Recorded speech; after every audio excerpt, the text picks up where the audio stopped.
Some of the most unsettling stories are not about what we know happened, but about what we can't explain. They're the stories that take place in the vast, quiet wilderness, where a person can be there 1 second and gone the next. We're not talking about simple cases of getting lost. We're talking about disappearances that defy all logic, where children are found miles away in impossible terrain with no memory of how they got there, and adults return with tales so strange they sound like they're from another world. Today, we're going to look at 3 cases from the deep woods of Arkansas, each one a puzzle with missing pieces that leave a chilling, permanent question mark. These are stories that make you wonder what really is out there just beyond the edge of the trail. On the morning of the 16th of June, 1946, the Van Alst family pulled up to a rented cabin in Devil's Den State Park in western Arkansas. It was the start of what was supposed to be a perfect summer week. The father, his 8-year-old daughter Catherine, and her 2 older brothers were all excited to get their vacation started. After they finished unpacking their bags and getting settled in, the first thing on the agenda was to go for a swim. The father led the kids down a well-worn path to the local swimming area. It was a picturesque spot, a creek that widened and deepened as it flowed up against the side of a man-made dam. The sun was out, other families were around, and the sound of kids laughing and splashing filled the air. As soon as they got there, Catherine and her 2 brothers couldn't wait. They kicked off their shoes and jumped right into the cool water. They started playing games, splashing each other, and joining in with some of the other children who were already there. Their father found a comfortable spot on the bank, a place where he could keep an eye on all 3 of them, and he just sat back to watch them have fun. Now, this swimming area was generally safe, but there was one particular section everyone knew to be careful of. Right up against the concrete wall of the dam, the water got very deep very quickly. It was an area that the stronger, more confident swimmers enjoyed, but parents made sure to tell the younger kids to stay in the shallower parts. Catherine was only 8, and she wasn't a particularly strong swimmer. She was mostly splashing around where her feet could touch the bottom. But at one point, as she was playing, she started to drift. Without even realizing it, she had floated over into the deep section right next to the dam. Her father, who was watching her brothers for a moment, didn't see it happen. Her brothers, caught up in their own game, didn't notice either. But there was someone else there, a woman who was also visiting the campground. She didn't know the Van Alst family, but she happened to be standing near the edge of the water, and she saw what was happening. She saw little Catherine start to struggle, her head bobbing beneath the surface. Without a second of hesitation, the woman reached into the water and pulled Catherine out, setting her back on her feet on solid ground. Catherine was sputtering a bit, but she was perfectly fine. The woman knelt down and spoke to her calmly. She said, "You really need to be more careful. You shouldn't be swimming in the deep end if you're not a strong swimmer." Catherine nodded, a little scared, but okay, and said she understood. Just then, Catherine's father heard their voices. He looked over and saw his daughter, who he thought was safely in the shallow water, talking to a complete stranger. His parental instincts immediately kicked in. He made a sound to get their attention and waved in their direction, trying to signal to the woman, "What are you doing talking to my daughter?" The woman looked up and saw the concern on his face. She must have been a mother herself, because she immediately understood. She smiled reassuringly and called out to him. She said, "Oh no, everything is totally fine. I was just helping your daughter out of the water. She's okay, everything is fine." Hearing this, Catherine's father turned his attention to his daughter. He said, "Hey, you have to be more careful. Don't go in the deep end." And Catherine, still a little shaken, just said, "Okay, Dad." Instead of getting back in the water, Catherine decided to do something else. She walked over to the backside of the dam. This wasn't a dangerous, steep drop-off like you might imagine. The outflow side of this particular dam was a gradual slope made of huge weathered boulders. It was a popular spot for the kids at the campground to climb and explore. They treated it like a natural jungle gym, and their parents could easily watch them from the swimming area. So, Catherine started scrambling over the big rocks, and her father settled back into his routine of watching his kids. He'd look over at his two sons who were still in the water, and then he'd glance over to the dam and see Catherine climbing on the rocks. He kept going back and forth, making sure he had eyes on all three of them. It was just a few seconds at a time. A glance at the boys, a glance at Catherine. A glance at the boys, a glance at Catherine. But then, at one point, he looked at his sons in the water, and when he looked back to where Catherine was on the rocks, she was just gone. He stood up straight, his heart starting to beat a little faster. He walked over to the edge of the dam, thinking maybe she had just climbed all the way to the bottom and was out of his line of sight. Maybe she was crouched down behind one of the big boulders. But when he got to the edge and looked all the way down the slope of rocks, she wasn't there. He scanned the entire area, left and right. Nothing. He started to feel a real sense of panic. This is impossible, he thought to himself. I just saw her on those rocks. It was literally seconds ago. Where could she have gone? He turned back to his sons, who were still splashing around in the creek, and he yelled, "Hey, have you seen Catherine?" They both shook their heads and said no, they hadn't seen her. He then looked for the woman who had helped Catherine out of the water earlier. He found her and quickly walked over. He asked her, "Have you seen my daughter?" The woman looked concerned and said, "No, the last I saw her, she was playing on the rocks. I don't know where she went." Before long, Catherine's father was screaming her name. His voice was raw with fear, echoing through the park. His panic was contagious. He quickly enlisted the help of everybody at the campground who was nearby. People immediately dropped what they were doing to help look for his daughter. Complete strangers were jumping into the swimming area above the dam, feeling around in the murky water.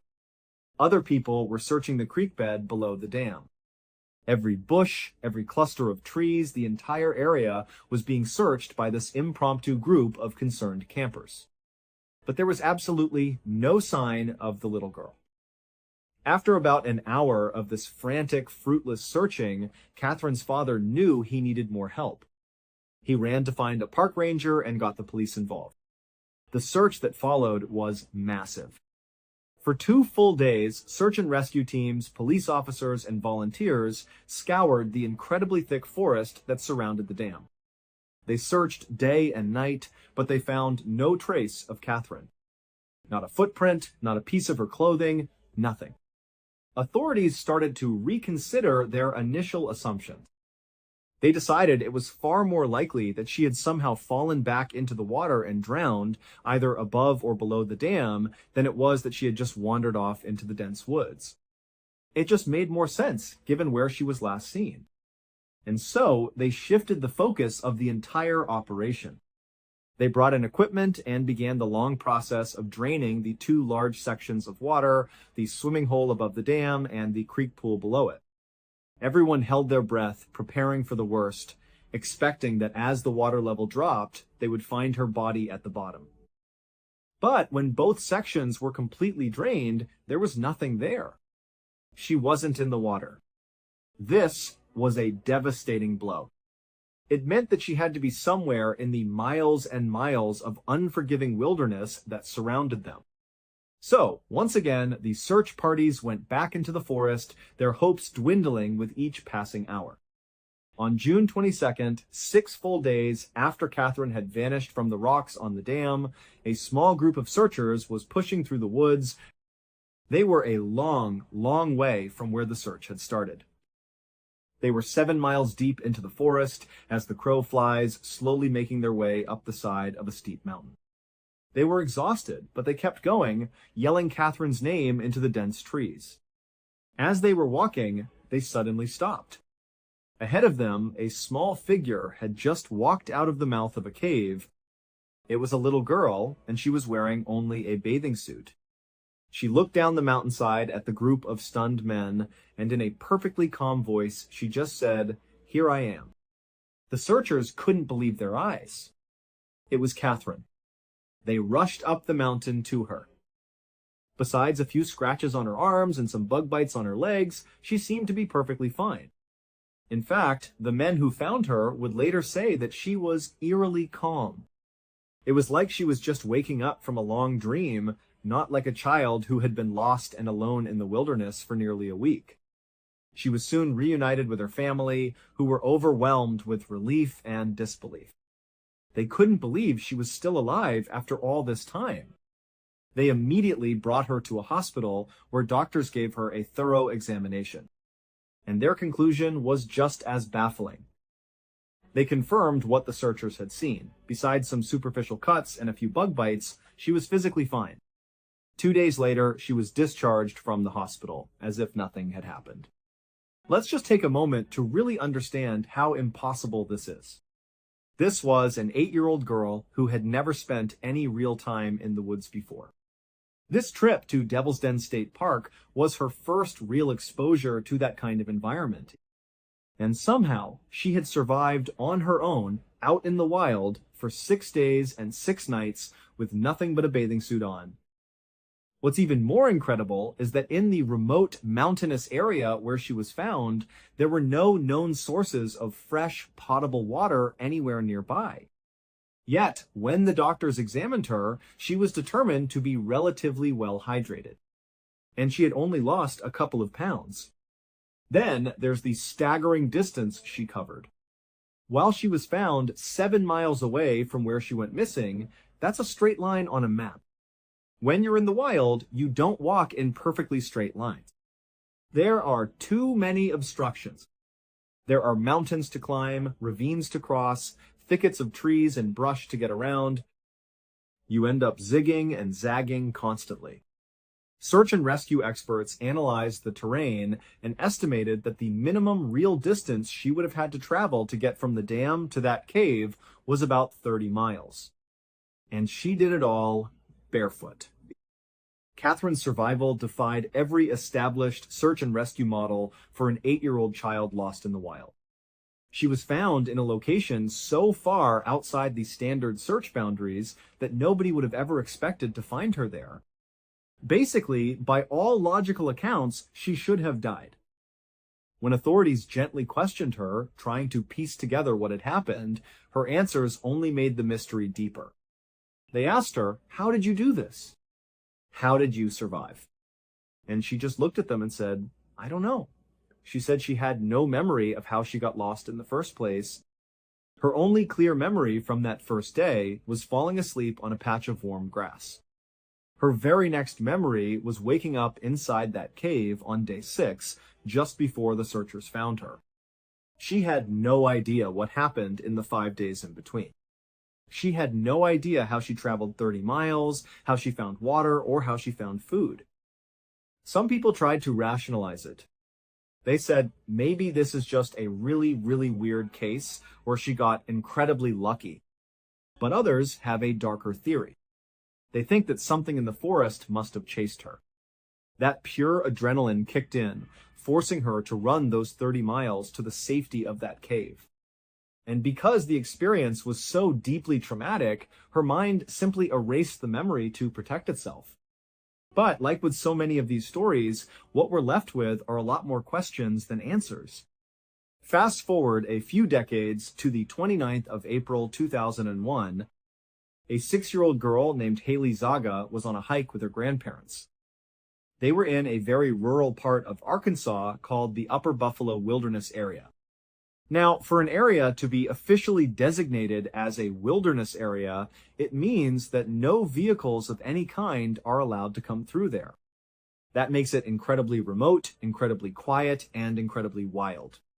Haley and her grandparents had taken a trail that led them up to the top of a high bluff, about 200 feet higher than where they had started their hike.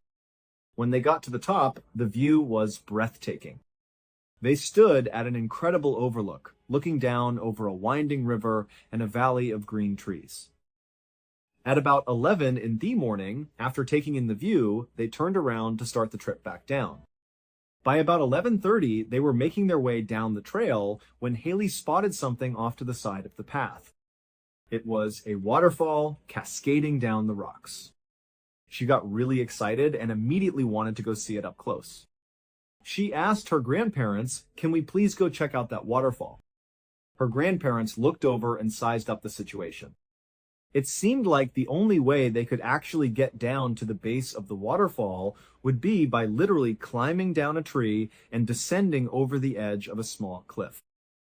It was a route that the grandparents just did not feel comfortable letting their 6-year-old granddaughter attempt.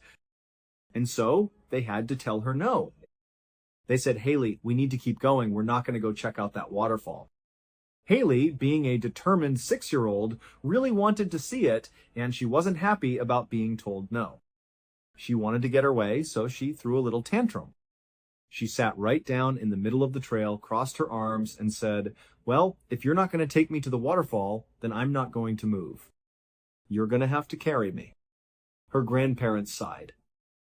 They said, "No, we're not going to carry you. You need to be a big girl. We need you to stand up and start walking with us." But Haley refused to budge. So her grandparents decided to try a different tactic. They said, "Okay, we're going to leave you here then." And they turned around and they kept walking down the trail. They didn't go far at all. They were still completely in her view, and it was broad daylight. They would walk a few feet and then turn around, fully expecting their granddaughter to give up, stand up, and start begrudgingly walking after them. And after a moment, she did. Haley stood up and called out, "Okay, wait for me." And she started walking. Her grandparents were relieved and said, "All right, let's go." So they started walking ahead of Haley. But as they walked, Haley started to slow down more and more and more. Her grandparents could tell she was doing it on purpose. She was still upset, and she was trying to be frustrating, intentionally taking as long as she possibly could. But her grandparents were patient. They made sure they always kept her in their view. They would walk a little ways, then turn around, and she'd be right there behind them. They'd walk a little further, turn around, and she'd still be there. They did this over and over again. And then, at some point, they walked a few steps, turned around to check on her, and she wasn't there. The grandparents' hearts dropped. They immediately ran back up the trail, looking around for Haley. Their first thought was that she had probably just darted behind a tree to hide, just to be a little more frustrating and continue her game. So, at first, they weren't that worried. They started looking behind the biggest trees and rocks, calling out for her. They said, "Come on, we really have to leave. You have to come out now, we have to go." But there was no answer from Haley. All they heard was the sound of the wind in the trees. It was just silence. She was just totally gone. For the next 90 minutes, the grandparents ran frantically up and down that stretch of trail, screaming for Haley. They searched everywhere they could think of, but they never found her. Finally, in a state of pure panic, they ran all the way down the mountain and called the police. What followed was the largest search and rescue mission in the history of the state of Arkansas. It was an enormous operation launched for one little girl, Haley Zaga. It included hundreds of searchers on the ground, covering every inch of the rugged terrain. There were 8 different canine dog teams brought in to try and pick up her scent. Helicopters buzzed overhead, scanning the wilderness from the air. There were firefighters, local police, and even the National Guard was called in to help. But after 2 full days of this incredible, exhaustive search, really no progress had been made. The only potential clue they had found came from one of the dog teams. The dogs had tracked Haley's scent from where she was last seen on the trail all the way up to a nearby road. And at the edge of the road, the dogs just stopped. The scent was gone. Unfortunately, what that usually tells investigators is a very grim story. It looked like Haley had been picked up by someone in a car. But then, 51 hours into the ordeal, something incredible happened. There were 2 searchers who were working well outside of the primary search area. They were about 2 miles away from the spot where she had gone missing, in an area that hadn't been a high priority. As they were walking along a creek, they spotted her. She was just sitting there next to a small brook with her feet dangling in the cool water. When she saw the two men, she just kind of waved. They approached her cautiously, and one of them asked, "Are you Haley Zaga?" And she looked up at them and said, "Yeah." She had a couple of small scratches on her arm and on her face, but overall, she seemed to be okay. And just like that, Haley was reunited with her overjoyed family. She was then brought to a local hospital to be checked out and kept for observation. After Haley had rested and regained some of her strength, investigators sat down with her to ask her what had happened. Her story was strange. She said that she was walking behind her grandparents and that she just looked down at her feet for a second. But when she looked up again, not only were her grandparents gone, but the trail was gone too. She said she was suddenly looking at a solid wall of trees. She didn't know where she was or how she had gotten there. And since she was only 6 years old, her first instinct wasn't to stop and look around or to yell for help. Instead, she just kept walking deeper into the woods in a direction that she didn't recognize. She said she walked and walked and walked, but she never found the trail again. She told them that pretty soon it started to get dark, and she found a place to sleep on top of the bluff where she'd gone missing. Then, the next day, when the sun came up, she walked down from the bluff and eventually made it to the river. She then walked along the river until she found a small cave, and she slept there for the second night. And then, the next day, after she got up, she was found by the searchers. After she gave this explanation, the investigators had a lot of questions. One of the main ones was, if you were sleeping up on the bluff on that first night, then why couldn't the helicopters see you? The helicopters were flying over that bluff all night long. They were equipped with thermal imaging cameras that can easily pick up the heat signature of a person on the ground. They should have seen you. So they asked her, "Are you sure that's where you were?" And she nodded and said, "Yeah, that's where Alicia told me to stay." The investigators were confused. They asked, "Who's Alicia?" Haley answered matter-of-factly. She said, "Oh, she's my imaginary friend. I met her up on the bluff." Instantly, the investigators and Haley's parents all came to the same conclusion.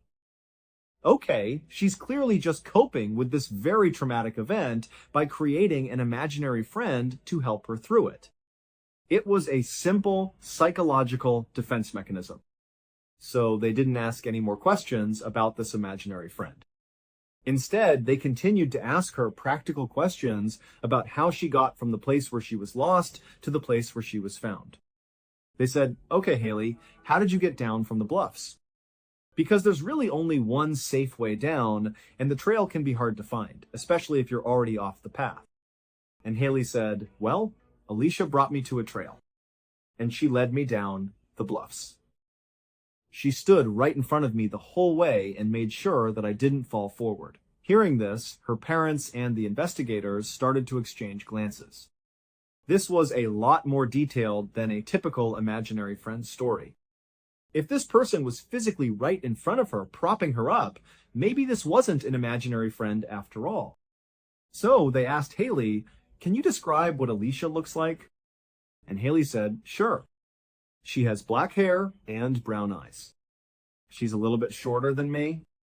She's 4 years old. She likes to tell jokes and she likes to sing songs." And then right there in the hospital room, Haley began singing some of the songs that she said she had learned from Alicia. She even started telling some of the jokes she had learned from Alicia. Even though Haley was giving this incredibly vivid description of this 4-year-old girl named Alicia who was running around on the bluffs with her, it just couldn't possibly be real. And so, Haley's parents and the investigators went back to their original theory. They decided to treat Alicia as just an imaginary friend, a simple coping mechanism for a scared little girl. The investigators finished up their interview with Haley, getting as much information as they could about her journey from the bluffs down to the river. And then, because Haley was physically fine, they said, "Okay, you're good to go." Haley's case was a really big deal in Arkansas. It was all over the local news, especially after she was found safe. Her hospital interview, where she mentioned her imaginary friend named Alicia, who had helped her get down the bluffs and had basically taken care of her, that part of the story was put into print in the newspapers. And after it was published, some local readers with long memories realized something chilling. They realized there was another little girl who had gone missing in the exact same spot as Haley 23 years earlier. That little girl had been 4 years old. She had black hair and brown eyes. Her name was Alana, and she had died on those bluffs. After this incredible connection was made, the story got national media attention. Suddenly, news outlets were suggesting that this imaginary friend wasn't imaginary at all. They were saying it was actually the spirit of Alana and that she had acted as Haley's guardian angel. In fact, Haley was even brought on the TV show Dateline to talk about her mysterious friend. Just this year, Haley, who is now 25 years old, posted a video to her own YouTube channel where she tells her side of the story of what happened over those 51 hours she was gone. And in the story, she talks about her imaginary friend. She says, before this happened, I never had an imaginary friend. And afterwards, I never had one again. But at that time, Alicia was very, very real to me. And I don't know who or what she was, but she saved my life. In September of 2012, a 53-year-old woman named Linda Ortega went to visit her brother, Eddie Huff, in St. Joe, Arkansas. St. Joe is another very rural part of the state, and it's located about a mile away from the Buffalo River National Park. This park is a huge expanse of thickly forested, mountainous land, and there are hundreds of small creeks, rivers, and ponds strewn throughout it. On Saturday, September 22nd, Linda and her brother Eddie decided to go for a walk in the park. Eddie had apparently heard from a friend about a great fishing spot hidden somewhere off the main trails, and he wanted to go try and find it. So, in their search for this specific spot, they stepped off of a marked trail and started making their way through the woods. It wasn't long before they realized they had gotten turned around. But it was still broad daylight and they weren't too worried. They figured, okay, we'll find the trail again soon. But as the hours passed and the sun started to set, they still had not found the trail. They had to face the fact that they were badly lost. And then, some very strange things started to happen. We only have a marginal understanding of the full sequence of events because of what came next. What we do know for sure is that the brother and sister were together on that first day they went missing. We know they were still together the following day, on Sunday, still wandering around looking for a way out of the park. And we know that by the end of that day, they were still lost. Then, on the next day, which was Monday, we know that the pair separated. Because on Monday, Eddie re-emerged from the park completely alone. He just walked out of the woods, hopped into his car like nothing unusual was going on, drove back to his house, and walked inside. His family, who had been frantic with worry, saw him and rushed over. They said, "Where have you been? You've been missing for 2 days. We've been calling you. Where have you been? And most importantly, where is Linda?" And Eddie just looked at them calmly and said, "Oh, everything's fine. I dropped Linda off at a relative's house. She's fine too." His family was just staring at him, completely bewildered. They said, "Do you not understand that you've been missing for 3 days?" He just seemed to be in a daze, trying to tell them over and over that everything was perfectly fine. But as they pressed him for more details, asking him specifically, what were you doing? Specifically, how did you get lost? Specifically, what time did you drop Linda off? They needed to know all the details, and as they did that, Eddie started to seem confused. It was like he was slowly realizing that, oh my goodness, I actually don't know what happened. I don't remember. So his family called the relative that Eddie had claimed he dropped Linda off with. When the relative picked up the phone, they confirmed the family's worst fears. They said, "No, we don't have Linda here. I have not spoken to Eddie, and I have not spoken to Linda in days." And so the family turned back to a now very distressed Eddie, and they asked him again, "Where is Linda?" And this time, Eddie just looked at them with fear in his eyes and said, "I have no idea." The family immediately contacted the police, and a massive search was launched for Linda. They looked all over the park for days and days, but there was no sign of her anywhere. People were starting to get really worried, fearing the worst. And then on Thursday, 3 days after Eddie had mysteriously reemerged from the park, and 5 days after they had originally gone missing, there was a breakthrough. Some searchers who were on ATVs were about 2 miles away from the entrance of the park, navigating through a very thick, dense area of the forest. And that's when they found Linda. And she was alive. Initially, just like her brother Eddie, she seemed to have no real idea what was going on. She said she didn't understand how she got to where she was, and she was just really, really confused. So they brought her back to a hospital and put her under a doctor's care. And thankfully, she ended up being physically fine. But as she was laying in the hospital bed, resting, she started to kind of come to, and her memories started flooding back. And she began to tell the story of what happened to her out there. And it was absolutely unbelievable. She said that she and Eddie had gone into the park to find that fishing spot. At some point, they had stepped off the trail thinking they were going to find it easily, but they didn't. They got turned around and became lost. She said they were confident they were going to find the trail and get out on the same day, but they didn't. And so the sun went down, and they were forced to spend the night out in the wild. The next morning, they got up and they continued to look around. They were yelling for help, but there was no one around. They were in this very dense, remote part of the forest, and all day long, again, they were looking for the trail, and they just couldn't find it. And so that night, for a second time, they had to sleep out in the wild. Linda said that her memory, starting with the next day, which was Monday, started to get really foggy. She said she remembered waking up, and for some reason, she just got up and started running frantically into the woods. She thinks it might have been because she thought Eddie was hurt, and she was running to try and get help. And so it must have been around this time that Eddie, in his own dazed and confused state, got up and somehow managed to meander his way successfully out of the park. Meanwhile, Linda said she was just running like a maniac, deeper and deeper into the middle of the woods, screaming for help from anyone, even though she was in the middle of nowhere. And then, miraculously, she says she saw a group of people way off in the distance. It looked like a group of hikers. She was so relieved. She started yelling for them and waving her arms, trying to get their attention. She said they all stopped what they were doing, and they turned to look at her. But they didn't show any sign that they had actually heard her. They weren't waving back. They weren't calling out to her. They were just looking at her.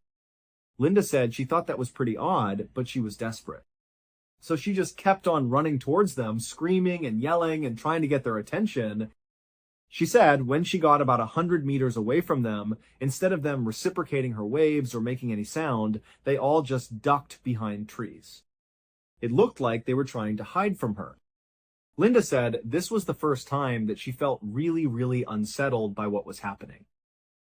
But she was desperate for help, and so she just kept walking slowly towards them. She got to about 50 meters away when they all poked their heads out from behind the trees and looked out at her, and then quickly poked their heads back in again like they were playing a terrifying game of peekaboo. They were clearly not trying to interact with her.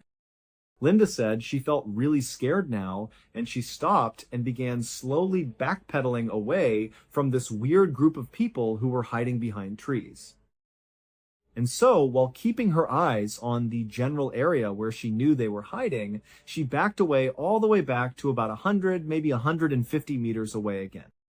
And at that point, the group came out from behind the trees and just continued to stare at Linda in complete silence. Linda said at this point, she was absolutely terrified.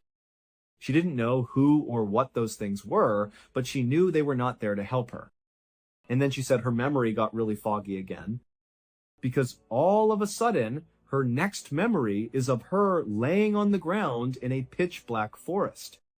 Her brother was not near her, and she was hearing footsteps. She believed it was this group of people or things that were walking towards her, but it was so dark she couldn't see anything at all. And she said that all night long she just lay there frozen as she heard the sounds of these people or things walking around the perimeter of where she was laying, totally exposed in the middle of the forest. Linda said her memories from this point until the moment she was rescued are all mixed together, a confusing jumble of fear and disorientation. But she said she had one specific memory that really stood out to her because it was so terrifying. She said on one of the last mornings she was out there, she woke up, she was laying on the ground. She opened her eyes, and it was still dark, but the sun was just starting to come up, so there was enough light that she could begin to make out the shapes and layout of the forest around her. So she sat up, and she immediately got the distinct sense that she was being watched. But she didn't know by who or from where the feeling was coming. She just had this powerful, intuitive sense that eyes were on her. And as she was feeling this way, she heard a slight movement coming from off to her right. She turned her head, and standing next to a tree, about maybe 20 meters away, was the dark silhouette of a man. He was just staring at her. He had no discernible features. He was just a shadowy, human-shaped figure. And so she's horrified. And then, as her eyes adjusted, she realized there was another one. And she looked at that one, and then realized there was another one. And another one. And another one. They were all around her, standing silently by the trees. They were forming a circle around her, these dark, shadowy figures, all just looking in at her. She was so scared she couldn't even scream. And as she's looking around at all of them, it seemed like they registered that she could now see them. And at that exact moment, they all turned and started running away into the forest in all different directions. She said after that, she has no idea what the sequence of events was or what happened to her at all. All she knows is that the whole time she was out there, she was terrified. She constantly felt like there were people watching her from just out of sight in the woods. And then, at some point, rescuers showed up, and she was saved. Linda's totally bizarre account of what happened, combined with her brother Eddie's equally strange behavior and memory loss, completely baffled investigators. They really didn't know what to make of this story. How did Eddie, in a dazed state, manage to find his way out of the park, and why did he have a false memory of Linda being safe at a relative's house? And who, or what, were the silent, hiding people that Linda was seeing in the woods? And why can't either of them remember 90% of their own experience? One common theory is that they must have eaten some wild berries or some other plant that had hallucinogenic properties, and that they were literally just hallucinating the whole time. However, if you follow along with the wider phenomenon of these strange disappearances, you know there are lots of other examples of people who go missing in the woods of North America that never ingest any food or any liquid at all, so there's no possibility of a hallucinogen in their system. And they still have experiences that are eerily similar to what Linda and Eddie went through. So, how do you explain that? What these stories leave us with is the unsettling feeling that sometimes the simplest explanation just isn't enough. Let me know what you think about today's episode in the comments. And remember, we have a complete playlist of true crime episodes waiting for you right now. Somewhere in the forests of North America, there are still gaps in these stories.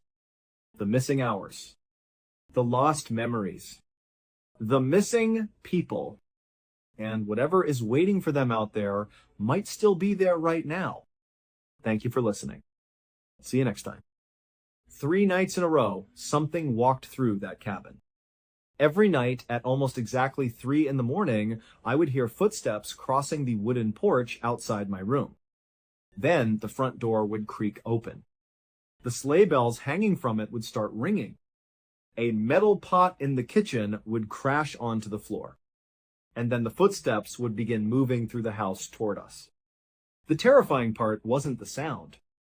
It was the fact that whoever or whatever was making those footsteps should not have existed, because when it finally entered our room, the thing standing in the darkness was impossibly tall.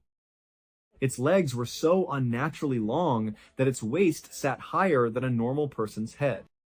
And on 2 separate nights, I watched it walk past my bed, lean over my sleeping friend, and disappear straight down into the floor beneath him. What happened in that cabin completely changed my life. I never went back there again. And to this day, I still don't know whether we experienced a ghost or something much worse. But to understand how any of this happened, we need to go back to the winter when I was 16 years old. When I was 16 years old, my life pretty much revolved around snowboarding. I had started when I was about 12, and it just became my thing. My entire world during the winter months was about finding the next good snow, the next chance to get on the mountain. And I always did it with the same 2 people, my best friends, Wolf and Nick. Every single winter, without fail, the 3 of us would pack our gear and head up to Nick's family cabin in the White Mountains of New Hampshire. It was our ritual. We'd spend a few days just completely immersed in snowboarding, from sunup to sundown. It was perfect. The trips were always the same little group. It would be me, Wolf, and Nick, and then Nick's mom and dad would come along too. Nick's dad was a great guy, always had a story to tell, and he was a big part of the whole experience. But then, leading into the winter when I was 16, something happened that changed everything. Unexpectedly, Nick's father passed away. It was a huge shock to everyone. We were in the middle of planning our annual trip to the mountains when we got the news.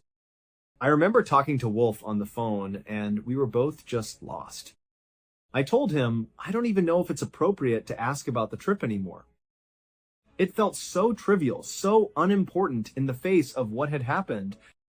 We all knew how incredibly close Nick was to his dad. And big on that, Nick's dad was always there with us on these trips. He was part of the fabric of the whole thing. The drive up, the evenings at the cabin, it just seemed impossible to imagine doing it without him. The dynamic would be completely broken. A little while later, we got a call from Nick. He said, hey, so we are still going to do the snowboarding trip to the cabin in New Hampshire. Wolf and I talked about it afterwards. We were hesitant, but we figured we should just go with it. Our thinking was that maybe this was something they needed. Maybe they wanted to be surrounded by a fond memory of their husband and father. Maybe doing something that he loved in a place that he loved was their way of grieving and remembering. So we agreed to go. His dad had passed away a few months before the trip, so the grief was still very fresh, very raw. You could feel it. And like we had predicted, the dynamic was completely different. It was like there was this giant elephant in the room that no one wanted to talk about. As we were driving up in the car, just me, Wolf, Nick, and his mom driving, the absence of his dad was so apparent. He always sat in the passenger seat, and now it was just empty. The usual chatter and jokes were replaced by long stretches of quiet. It was heavy. So we finally make the long drive up to New Hampshire, planning to stay for 3 days. The place itself wasn't really a house, it was a true cabin. It was a small wooden house built on the side of a mountain. Now, if you think about how a mountain is shaped, it's a slope. So to build a level house on it, you have to get creative. A portion of the house has to be built up on these tall stilts, the part that hangs off the edge of the mountain. And the other part of the house is sort of dug into the mountainside itself. When you drive up the long, winding driveway, you see this wraparound porch that goes around most of the house. The majority of that porch is on the stilted section. So, when you walk on it, your footsteps really echo. You can hear every single step clear as day because you're walking on this hollow, suspended structure. When you get to the front door, it opens inwardly. And on the inside of the door, Nick's mom had hung a string of old-fashioned sleigh bells. So anytime the door opened, you'd hear this distinct, festive chiming sound. As soon as you step inside the house, the layout is very specific. If you took just one step in, your right foot would land on the linoleum of the kitchen floor. Your left foot would land on the old shag carpet of the dining room. That's just how it was set up. Kitchen immediately to your right, dining room to your left. If you kept walking straight, you'd enter the main living room. This room had a high ceiling, and if you turned around and looked up, you'd see a lofted second floor that overlooked the whole space. Now, if you were to walk into the house with the kitchen on your right and the dining room on your left, and you walked about halfway across the house before reaching the living room, you could look to your right and see a single hallway. It was the only hallway in the whole place. It was a very small cabin. This hallway led you deeper into the mountain, into the section of the house that was built right into the earth. If you went down this short hallway, it took a sharp left turn, and that led you to one single room at the end. And that room was our room. It's where me, Nick, and Wolf would always stay every time we came up to snowboard. The room itself was a corner room, and it was packed. You'd open the door, and immediately to your right was a bunk bed. I always slept on the bottom bunk, and Wolf always took the top. Our feet would be closest to the door.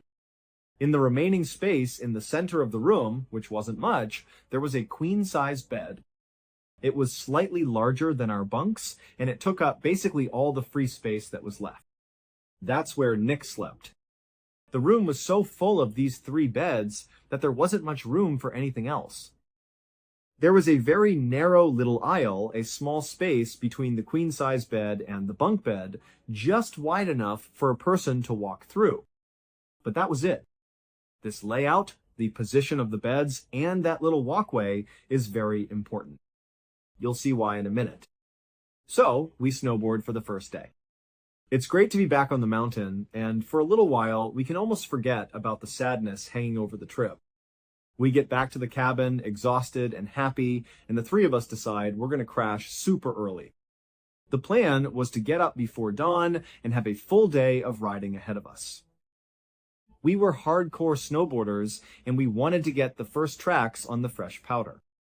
So we all go to our room, the one at the end of the hallway. Our plan was to go to bed early, but we were teenagers, and we were excited to be there, so we stayed up for a while playing video games.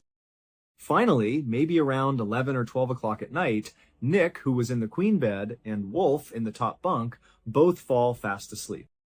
I, however, was still wide awake. And something struck me, something that always struck me whenever I slept in this particular room.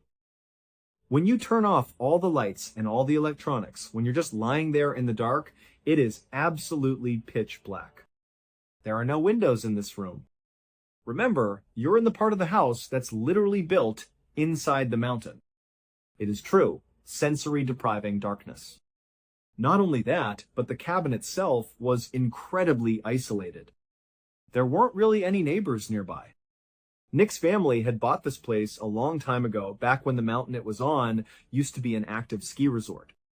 But the resort had shut down years ago. Most of the people who lived there had sold their properties and left. But a few families, like Nick's, decided to stay. So they had this cabin on what was essentially an abandoned ski resort. There were virtually no streetlights, almost no other houses, and at night, when you're lying in that room like I was, you were just struck by how profoundly dark and quiet it is. There's no white noise, no cars, no distant sirens. Just pure, unbroken silence and pitch black darkness. So I'm lying there, and there's one other detail that's important before we get into what happened. Nick had two much older brothers. They were in their 30s while we were just 16. And we were expecting one of them, we didn't know which one, to swing by the house at some point over the next few days. Nick's mom had mentioned it, and Nick had kind of reiterated it. Wolf and I understood the reasoning. Now that Nick's father was gone, the family was trying to find ways to fill that huge void. Having an older brother come and be there with them made sense. So we were expecting one of them to show up. The thing is, I had never actually met either of these two brothers. I knew they existed, of course, but our paths had never crossed. But still, somewhere in the back of my mind, I had this little piece of information. One of Nick's brothers is probably going to show up at some point. Maybe tonight, maybe tomorrow, but sometime soon. That night, as I'm lying in bed just thinking about how dark and quiet everything is, I'm staring into the blackness. The only light in the entire room was the faint red glow of a little digital clock on the nightstand. It was like a tiny beacon in an ocean of darkness. It doesn't give off much light, but when it's pure black, it's all you can see. And I just could not fall asleep. I remember I got to that frustrating place where you start counting how many hours of sleep you might get if you fell asleep right then and there. It's never a good sign. If you're calculating that you have 3 hours and 22 minutes of potential sleep left, you're not even close to sleeping. That's where my head was at. At some point, I remember looking at the clock and seeing that it was around 3 in the morning. I was thinking, wow, it's gotten so late, and I'm still wide awake. And that's when I hear it. Footsteps. On the wraparound porch. Now, in a situation like this, as I'm telling it, you're probably thinking, how did a red flag not go up immediately? But in real time, in real life, your brain goes to incredible lengths to convince you that everything is okay. It tries to rationalize things, to find a logical explanation. It takes an enormous amount of strange, stacked up anomalies for your brain to finally admit that something is wrong. And that's exactly what happened on this first night. I hear footsteps on the wraparound porch, and my mind immediately jumps to a conclusion. Even though it's 3 o'clock in the morning, I just assume that it has to be one of Nick's brothers arriving. He's finally here to be part of the weekend getaway. So, honestly, I didn't think anything of it. I wasn't scared at all. I just thought, well, when he comes into the house, if he happens to come in here to check on us, I'll just pretend to be asleep. That way, I don't have to have a conversation with him. For one, it's 3 in the morning. And for two, I don't even know the guy. It would be awkward. So I'll just fake being asleep. That's my whole plan. I'm not worried, not scared, not anything. Just footsteps on the porch. Then the front door opens. And I can clearly hear the sleigh bells that are hanging on the door. I hear them chime as the door swings open. Again, no part of me is concerned. I'm still thinking, it's a little weird that he's arriving at 3 in the morning, but we knew his brothers had strange work schedules. Nick's mom had said they might show up in the middle of the night. So it was weird, but it was explainable. It was whatever. The sleigh bells ring, and then I hear a loud clang. It sounds like a metal pot, like a kitchen pot, falling off a counter and hitting the hard linoleum floor in the kitchen. I remember that sound really stood out to me. It seemed like this person was making a bit of a commotion for the middle of the night. And then I noticed something else. The door didn't shut. The front door was still open. I figured maybe he was bringing his bags in, unloading some stuff from his car, so he just left the door open for a moment. But it stayed open. As I'm lying there just thinking about this, it's starting to make me feel a little uncomfortable. So I hear the footsteps on the wraparound porch, the door opens, I hear the sleigh bells, a pot falls and hits the floor. And then the footsteps continue. The footsteps that I could hear so clearly on the wraparound porch, because the porch is on stilts, it's hovering over the ground, so the sound echoes. Well, when these footsteps moved from the porch into the house, they didn't change. They still had that same hollow, echoing quality as if they were walking on suspended wooden plank. But they were inside the house now on a concrete slab foundation. There should be no echoing sound. I shouldn't be hearing footsteps with that same resonance. But I was. The sound of the footsteps was getting closer to me, and it sounded totally natural when it was outside, but once it was inside the house, it just didn't make any sense. I'm hearing these strange footsteps. The front door is still wide open, and we're in the middle of winter in the mountains. It's freezing outside. And I'm thinking about that, but my brain is still clinging to the idea that it has to be Nick's brother.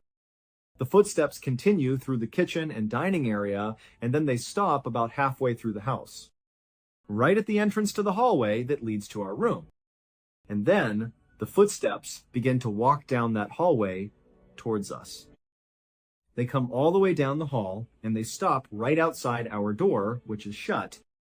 I'm lying there, remember my feet are closest to the door, and it's pitch black in the room except for that little red clock.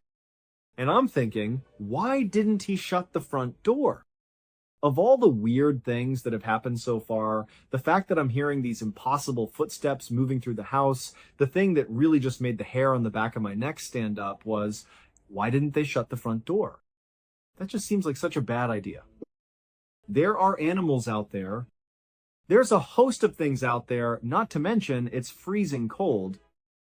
Why would you not shut the door? My bed is positioned in a way that there's a space between the bottom bunk, where I am, and the top bunk above me. It creates a sort of horizontal slit that I can see through. I have a clear view of the doorway, so whoever walks into the room, I'm going to see them as they walk past the foot of my bed. But because of the top bunk, my view is partially obscured. I wouldn't be able to make out someone's face, for example. I could really only see their middle section, from maybe their knees to their chest. And then the door to our room opens. And this shadow figure walks into the room. And I need to be clear here. I am in a pitch black room, and I can clearly, distinctly make out a black silhouette. It was a shape that was darker than the darkness itself. This thing walks into the room, and because of my obscured view, I wouldn't have been able to see its head or upper body anyway. But its hips are so high up that I can't even really see them. The part of its body that I can see, what should be its waist or hips, is at the level where I would expect to see a normal person's upper body or head. What this means is that the figure that just walked in has extremely long legs. Unnaturally long. If it was proportionally the size of a human, you'd be talking about maybe a 10-foot tall person. And we are in a small cabin room that does not have a 10-foot high ceiling. As soon as I see it, as soon as I make out that black silhouette that is so impossibly tall, and I combine that with all the other strange things I've just processed, mainly the front door still being open, the commotion it made, the weird sound of its footsteps, my brain finally gives up trying to rationalize. I was instantly frozen with terror. Just petrified. My first thought was, that is not Nick's brother. And my second thought was, even if we're not talking about something paranormal here, this is a terrible situation. Even if that's just some random tall person who has wandered into the house, that is a really, really bad situation to be in. So no matter how I sliced it, this was bad. But what I was looking at didn't make any physical sense. It was an unnaturally tall person, they left the door open, and I could hear their impossible footsteps all over the house. It walks in, past the foot of my bed, and I'm just lying there, paralyzed. I can't see higher than its waist because of the top bunk.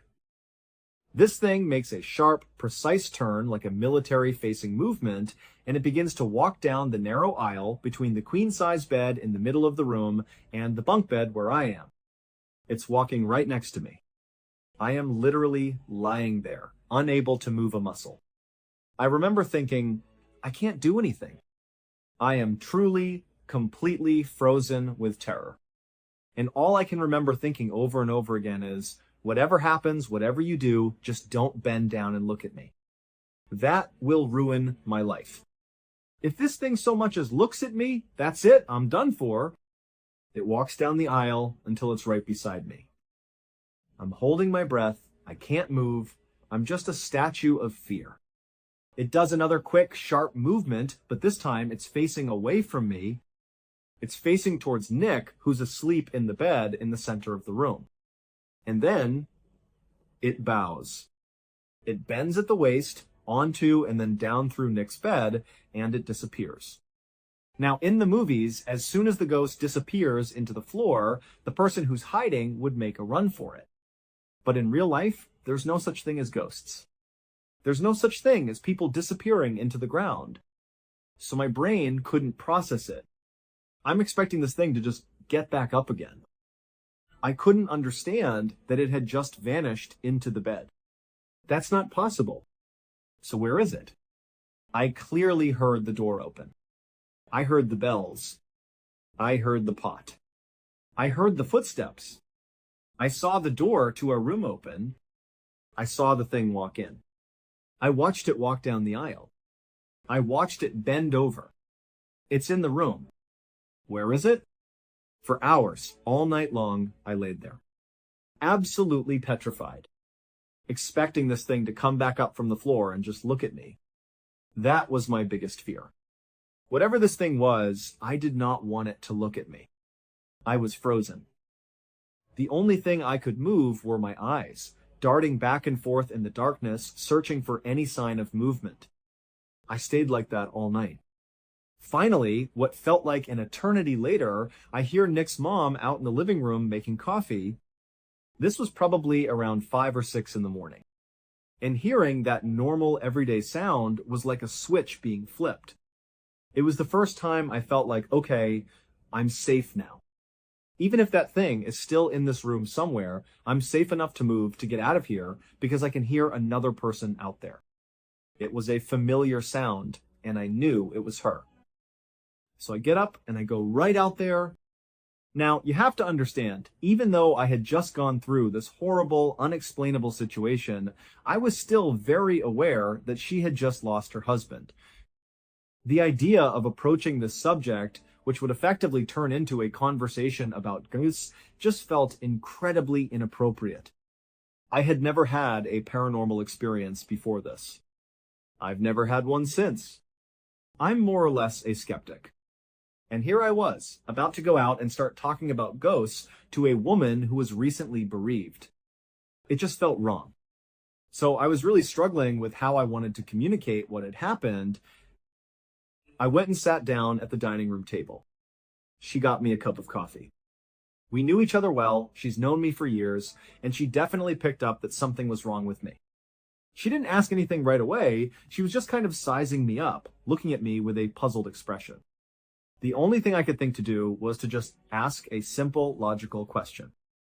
I said, hey, did either of your 2 sons, Nick's older brothers, did they stop by at any point last night? She just looked at me and said, no. And I'm just sitting there like, okay. I must have had a reaction that was obvious to her because she then just said, I heard my husband here last night too. And you know, that just made everything 1,000 times worse. Because on the one hand, you have a situation where she is confirming that something real happened, which is terrifying because part of me was desperately hoping it was just a bad dream. But on the other hand, she's now saying it was her husband. So my mind immediately jumped to another conclusion. I intuitively assumed that she had somehow picked up on my stress, figured out that I was spooked about something that probably wasn't real, and because she's grieving, she's created a story in her own mind where her husband is now in the house looking over us. I really believed that she didn't actually hear anything, that she just somehow understood that I'd had this weird feeling, and she turned it into, oh, my husband's in the house. I just couldn't ask any more questions at that point. I felt like I had set her up for this awkward, painful exchange. I felt really bad that this was the discussion we were having. I also thought, if what she's saying is true, I don't want to have this conversation. I was just dumbfounded about what to do. And this was just night 1. There were 2 more nights of this to go. And it gets worse. Eventually, Nick and Wolf come out of the bedroom and join us in the dining room. In the same way I felt reserved about talking to Nick's mom, I had the same feelings about talking to Nick. It was his father we were potentially talking about, and it just felt inappropriate. But Wolf, he's not a family member, he's just my buddy. So I kind of pulled him aside and tried to tell him what was going on as best as I could. but I kept it very generic. I was like, I could have sworn I heard someone in the house last night. And he was like, yeah, you were probably dreaming. That's what that is. And I was like, no, I know I wasn't dreaming, but I can't make sense of it. I said, can you just do me a favor? At this point, Nick actually overheard our conversation, and I kind of quickly changed the subject. I was like, yeah, I just thought I heard something last night. It's just me freaking myself out. I said, can you guys just do me a favor tonight? When we get back from snowboarding, can I fall asleep ahead of you? That way, I'll already be asleep, you guys can come in and fall asleep after me, and then I'll just sleep through the night. And they were like, all right, yeah, weirdo, whatever. My big plan was that I was just going to go to bed really, really early. I hadn't slept at all the night before, so I was thinking, I'll be so tired, I'll fall asleep right away. So we go out, we snowboard for the day. My mind is off of what happened. Frankly, I'm starting to convince myself that it had to have been something like sleep paralysis. Even though I'd never had that before, I was Googling it. People said it feels like a really intense, real dream.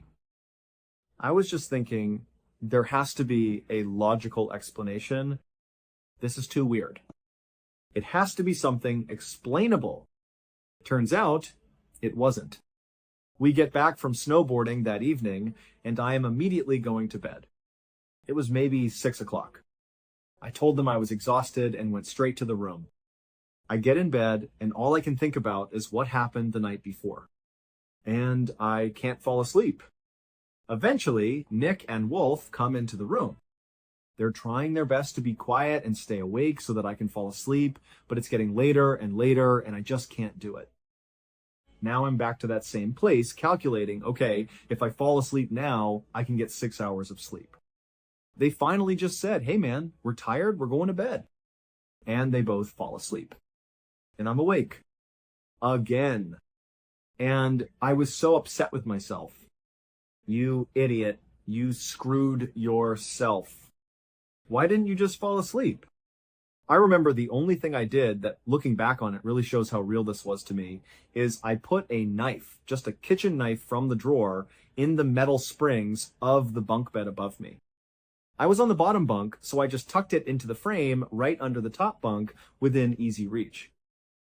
And I'm lying in bed, constantly looking over at the red numbers of the digital clock, and it was probably around 3 a.m. again. It was late enough that it was like, okay, this is about the time that it happened last night. And my heart just sank when I heard those footsteps on the wraparound porch again. They sounded exactly the same as they did the night before. I was thinking, that has to be one of Nick's brothers. It has to be. But then the door opens. I hear the sleigh bells. I hear the frickin' pot fall on the ground. It was like deja vu.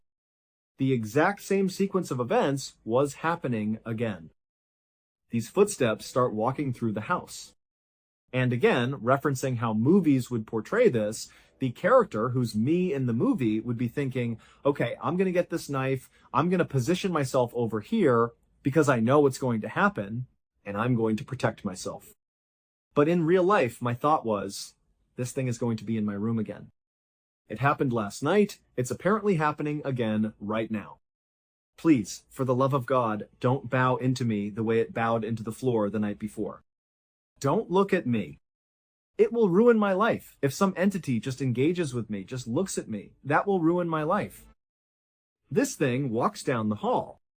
I hear those echoing footsteps coming down the hallway towards our room. And just for a second, forget the paranormal aspect. Pretend it's the middle of the night, you're in a cabin in the middle of nowhere, and you know a stranger is walking around your house. That alone is horrifying. The footsteps come right outside the door, and I'm looking up at the handle of the knife that's tucked right above me, and I am petrified. I cannot move. I'm drenched in sweat just from the few seconds it's taking this thing to get from the front door to my bedroom door, because I know what's happening. It's happening again. I'm not crazy.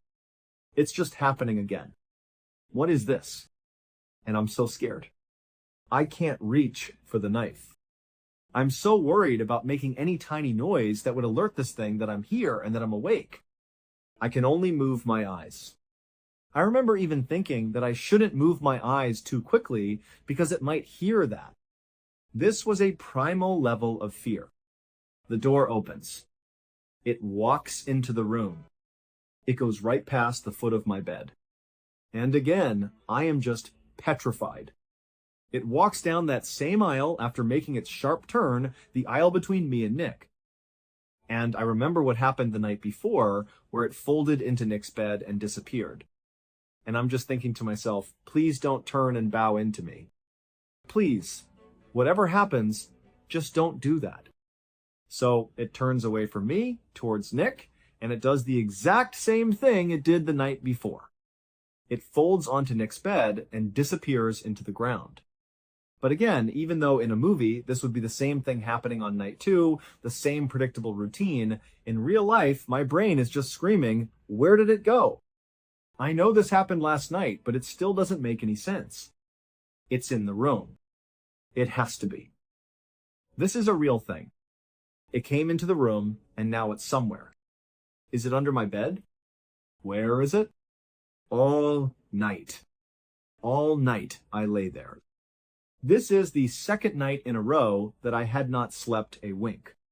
When I finally heard Nick's mom out in the other room, it was such a profound relief.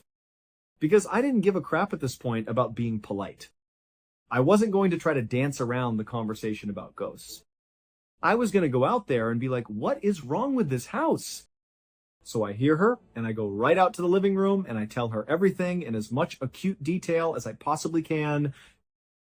And as I'm telling her this, her reaction didn't line up with what I was expecting. Her reaction wasn't surprise or terror or confusion. It was empathy. She felt bad for me. It was sympathy. Like she was thinking, you don't understand. I'm listening, but you just don't understand what's happening. And I'm telling her all of it, every single detail I can possibly muster. And at the end of it all, she just kind of stops me. She's just like, John, I told you yesterday, and I heard it again last night. That's just my husband. I heard him last night too. You've got nothing to worry about. And I was like, no, that cannot be what this is. And she was like, I heard him open the door. I heard the pot fall. I heard him walk through the house. I'm assuming he went into Nick's room again with you guys. And I'm just like, what is happening? I was totally beside myself. I remember I was actually crying during this conversation. Just crying, not even tears of sadness as much as just pure confusion and helplessness. I felt like I needed my mom. I felt so out of my depth. And no offense to Nick's mom, but I just thought I was with a lunatic. But at the same time, she's recalling the exact same things as me. How do I put those two things together? I remember thinking, I need to leave. I need to get out of here. I can't be here anymore. But then I thought about how I would even make that happen. Nick's mom and Wolf and Nick, they're not leaving today. We had one more day. And it was pretty clear that Nick's mom actually liked the fact that she was hearing her husband walking around the cabin. She wasn't trying to leave. There was one more night that we were supposed to be here. And to leave, I would have to call my parents and tell my mom or my dad to drive all the way to New Hampshire to come get me because I'm seeing ghosts. This was a trip that I loved, that I looked forward to every single year. It wouldn't have made any sense to them.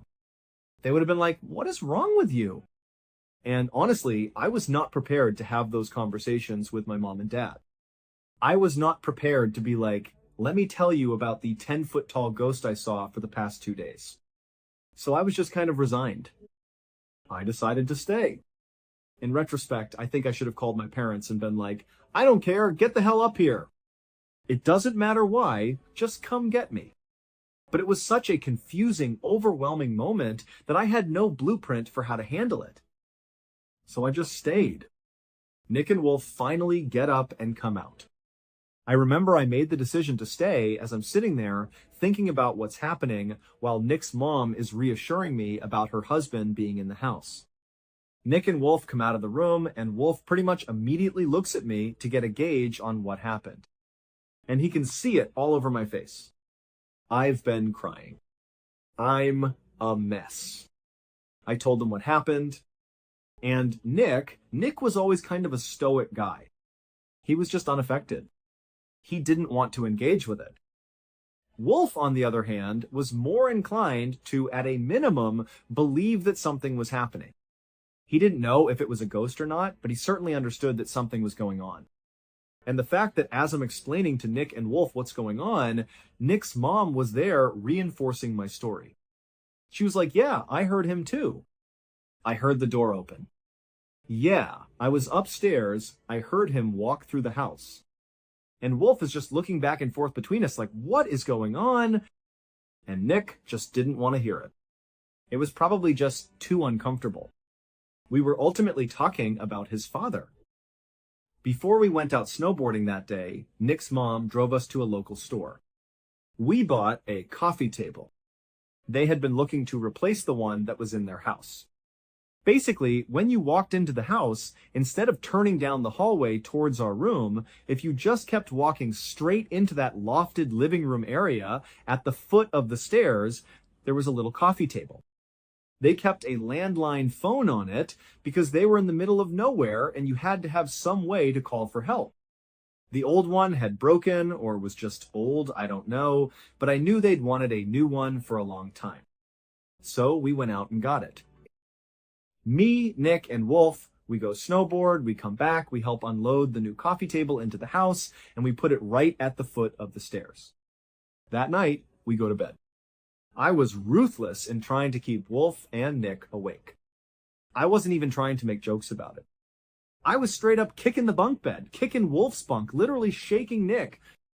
I was doing everything in my power to keep them awake because I could not sleep. I was terrified.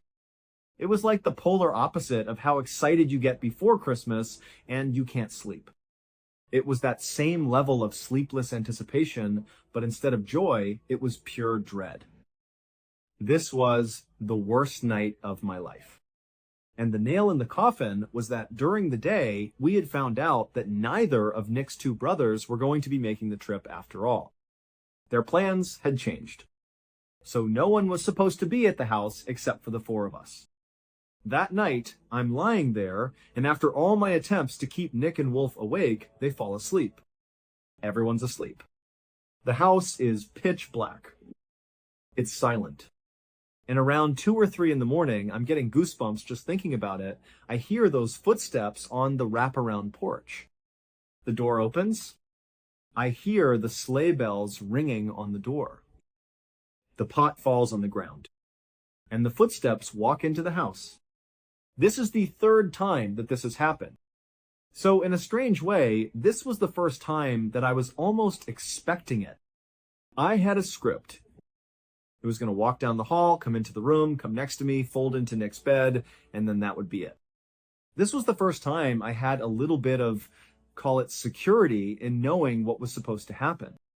I didn't understand it, but I expected it. But that was not the case this night. It walked into the house. Everything was the same up to that point.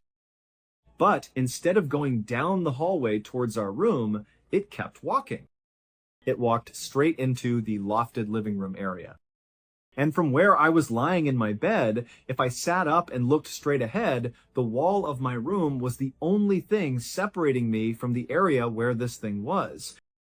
I'm talking, if there wasn't a wall there, I'd be looking dead at this thing. And as crazy as it sounds, I'm just waiting for it to walk through the wall.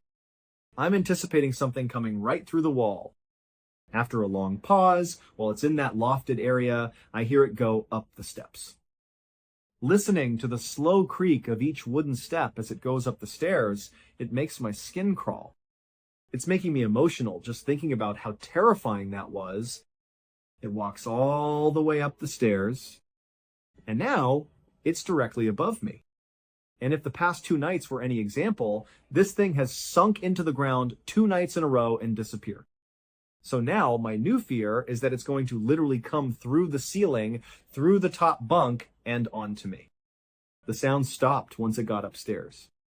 And that's where Nick's mom slept. She was upstairs. So I laid in bed, petrified once again. I've got my stupid knife sitting in the underside of the bed above me.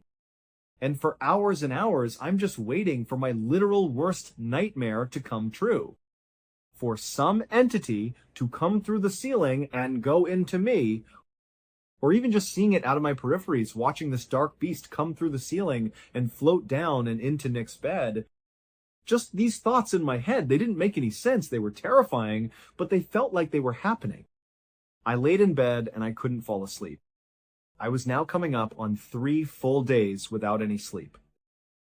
At some point that night, I did finally fall asleep, probably just out of sheer absolute exhaustion.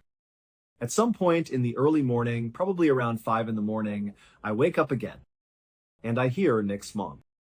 But it didn't sound like she was making coffee this time. It sounded like something was wrong.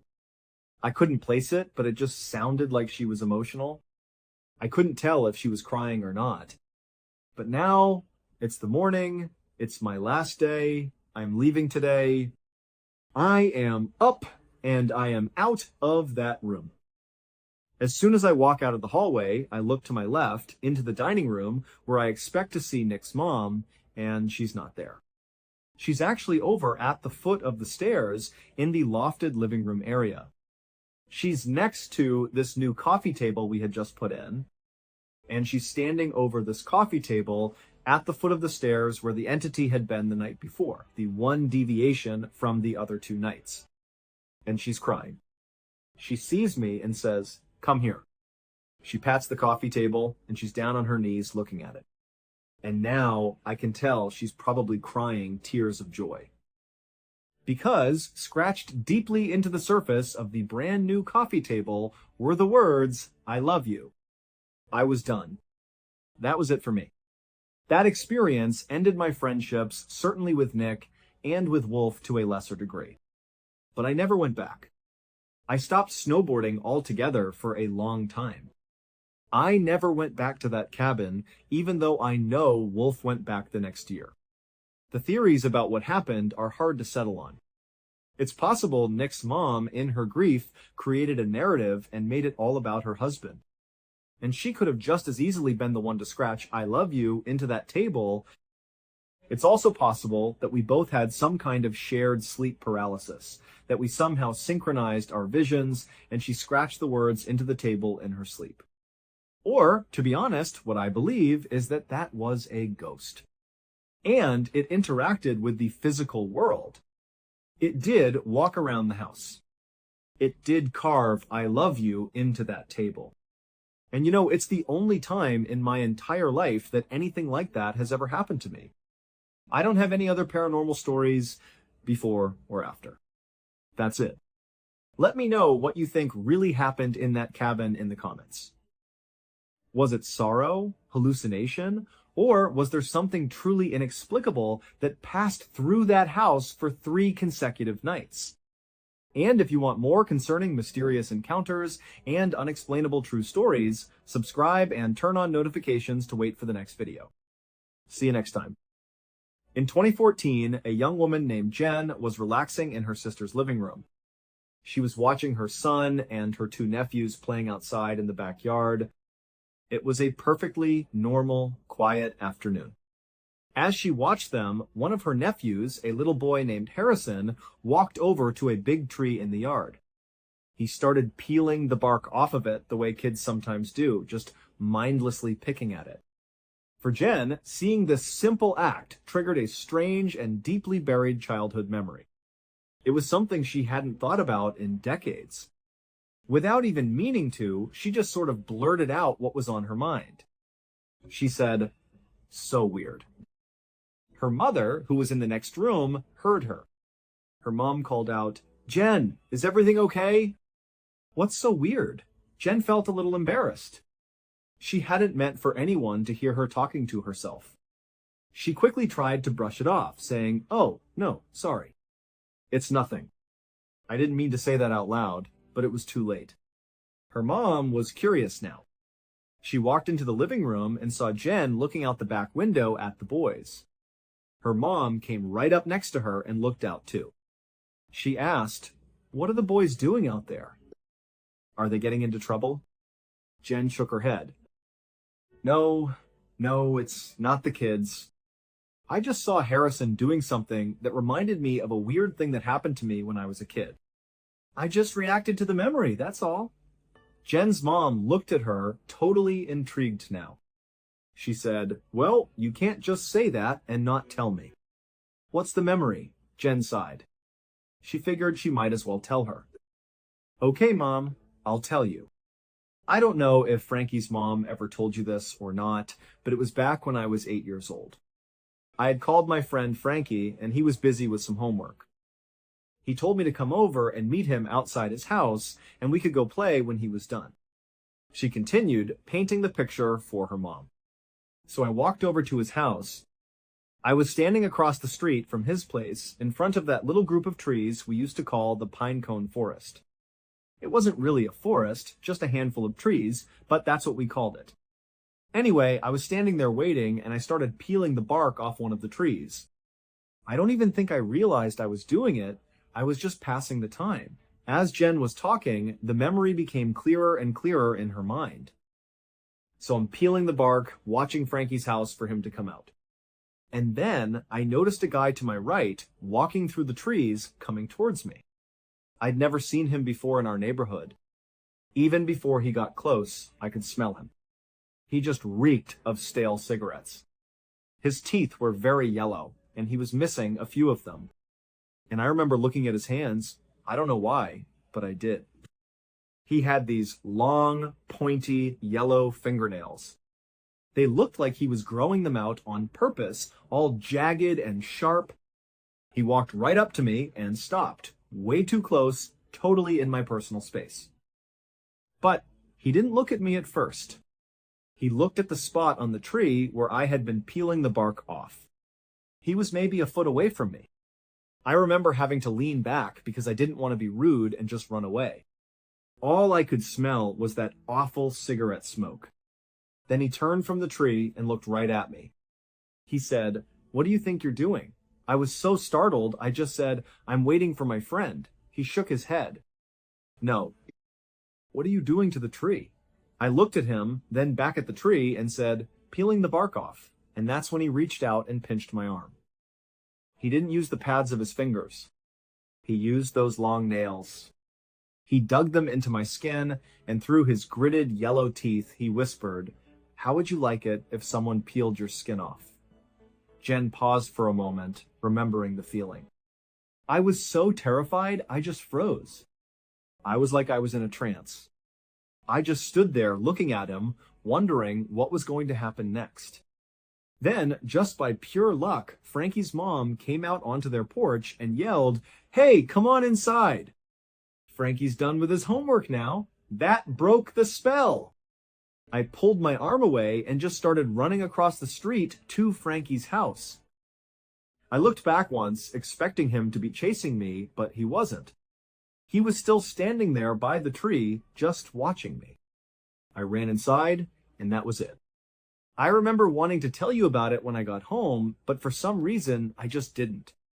Then days turned into weeks, and eventually, I guess I just forgot about it. Until just now, when I saw Harrison peeling the bark off that tree, it all came rushing back. That's why I said so weird. I was just wondering who that guy was. Coden. After Jen finished her story, she expected her mom to be horrified, but also to move on pretty quickly. After all, this was an old story from 2 decades ago, and nothing bad had ultimately happened to her. But her mom's reaction was not what she expected. Her mom looked deeply concerned, almost haunted. Jen tried to downplay it. "Mom, this was forever ago." I was 8. It's not a big deal. Her mom looked down at the floor for a second, then looked back up at Jen. There was a look of pure guilt on her face. She said, "Jen, I should have told you this when it happened. But you were so young. I felt like it would ruin your childhood, so I didn't. It seemed like you forgot all about it, so I let it be." But obviously, you didn't forget. I guess you need to hear the whole story now. Jen was completely confused. What are you talking about? What whole story? Her mother looked incredibly uncomfortable now. She was wringing her hands, touching her face, just radiating anxiety. She told Jen, it's time you learned who that man really was. Before Jen could even ask another question, her mom just said, honey, please just sit down. I'll explain everything. They both sat down on the couch. Jen's mom took a deep breath, clearly struggling to start.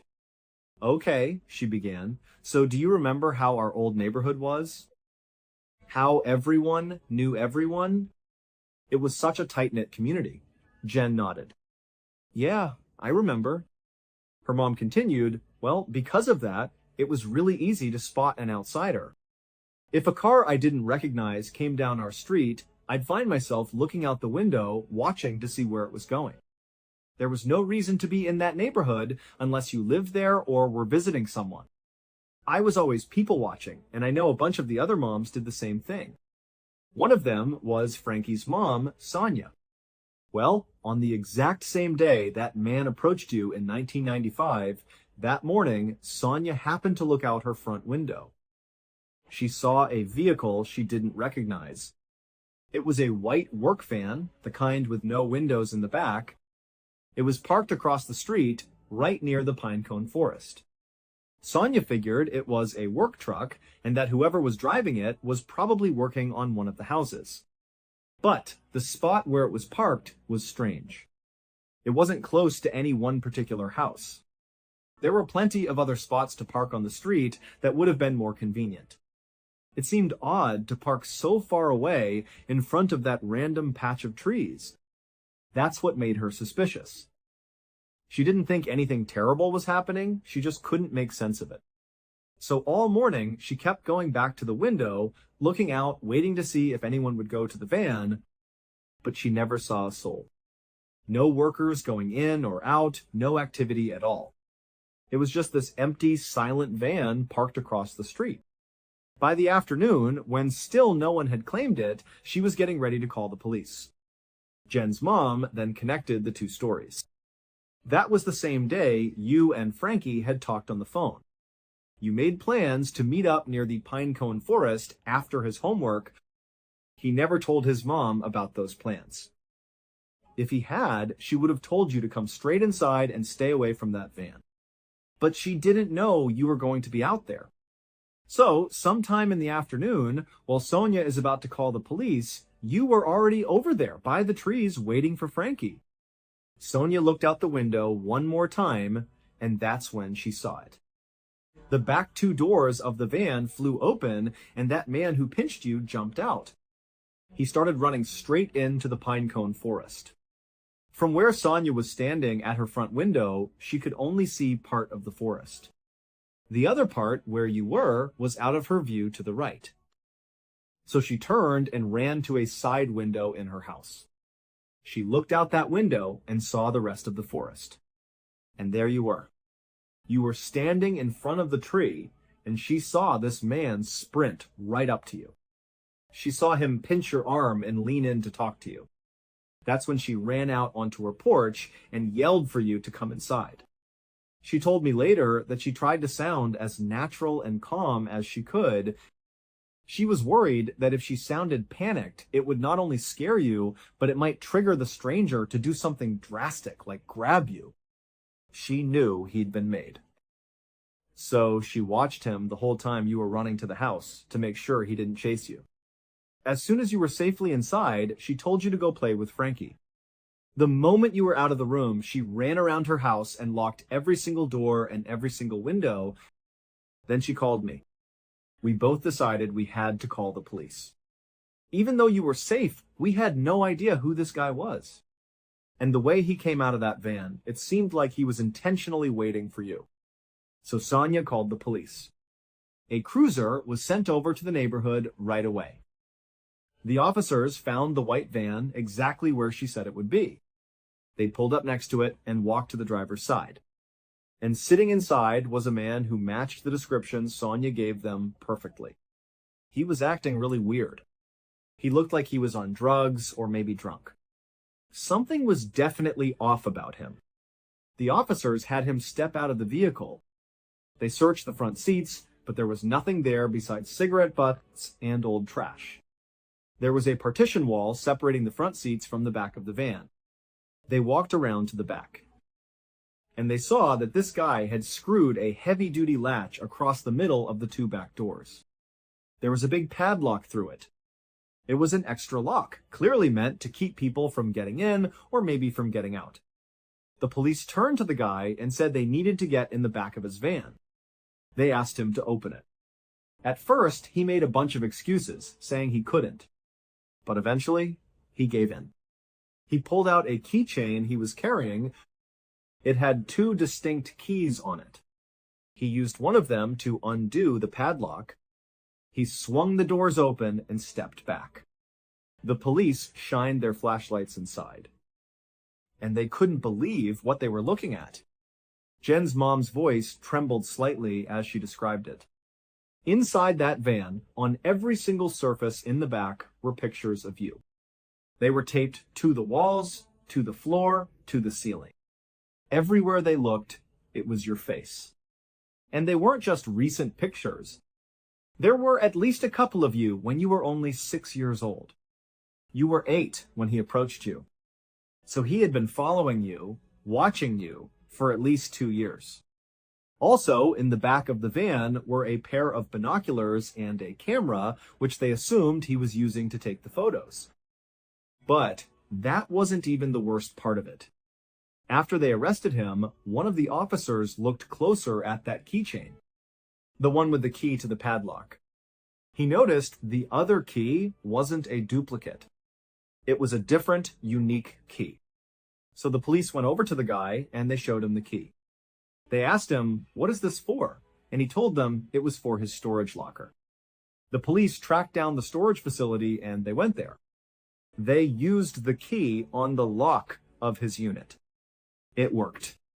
They slid open the heavy metal door, and what was inside was something straight out of a nightmare. The entire storage locker, from the ceiling to the floor to all 4 walls, was completely covered in clear plastic wrap. It was all sealed up. And behind the plastic, on the walls, they could see hundreds more pictures of you. In the very middle of the storage locker was a dentist's chair. It had been bolted and anchored into the concrete floor. Next to the dentist's chair was a small silver tray, the kind you see at a dentist's office. But on the tray, there weren't dental tools. There were knives, not surgical knives. They were meat cleavers and large hunting knives, crude, heavy instruments. Next to that, on a small table, was an anatomy book. He had used printouts of your face to bookmark different pages and sections of the book. He had been taking notes and highlighting passages, all of them having to do with female anatomy. In the back of the locker, there was a rotted mattress just sitting on the ground. And anchored into the back wall were heavy chains with handcuffs dangling from them. And next to the mattress were dozens of empty 5-gallon drums. When the police showed us the pictures of the inside of his van, we were so shaken up. It was awful to imagine someone watching you like that. But when they showed us the pictures of that chamber he had built inside of his storage locker, that's something I will just never get over. He clearly had a plan for you, Jen. A terrible plan. After hearing this story from her mother, Jen was a whirlwind of emotions. She was angry with her mom for keeping such a monumental secret from her for all those years. But she was also incredibly sad. Sad for her mom, who had to carry the weight of that horror, knowing what had almost happened to her child. Now that Jen was a mother herself, she could only imagine how horrible that must have been. So, the only thing she could think to do was to give her mom a hug. After they embraced, Jen pulled back and asked the question that was burning in her mind. What happened to him? Where is he now? Did he go to jail? Her mom told her that the man had confessed to stalking her. He admitted that everything in the van and the storage locker was his, and he seemed to understand the implications of what they found. But he never gave his real motives. He never explained what his actual intentions were. He was ultimately deemed criminally insane and was put into a high-security mental institution. Her mom said she had no idea if he was still alive or where he was today. That was the last she had ever heard about him. And so, Jen decided to do some of her own homework. She managed to figure out where the man was being held. She requested a meeting with him. She wanted to ask him face to face what he had been planning to do to her. She needed to know why. And to her surprise, he agreed to meet with her. The meeting was scheduled. But the day before it was supposed to happen, he took his own life. Jen never found out if his decision was a direct result of their impending meeting, but it certainly seemed likely.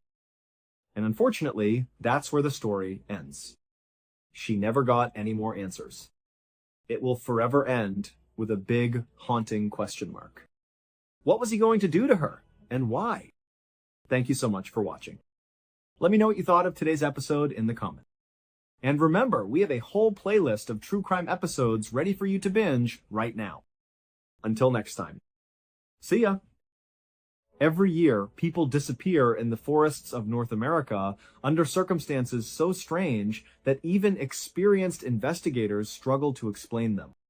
Some vanish within seconds while standing only a few feet away from family members.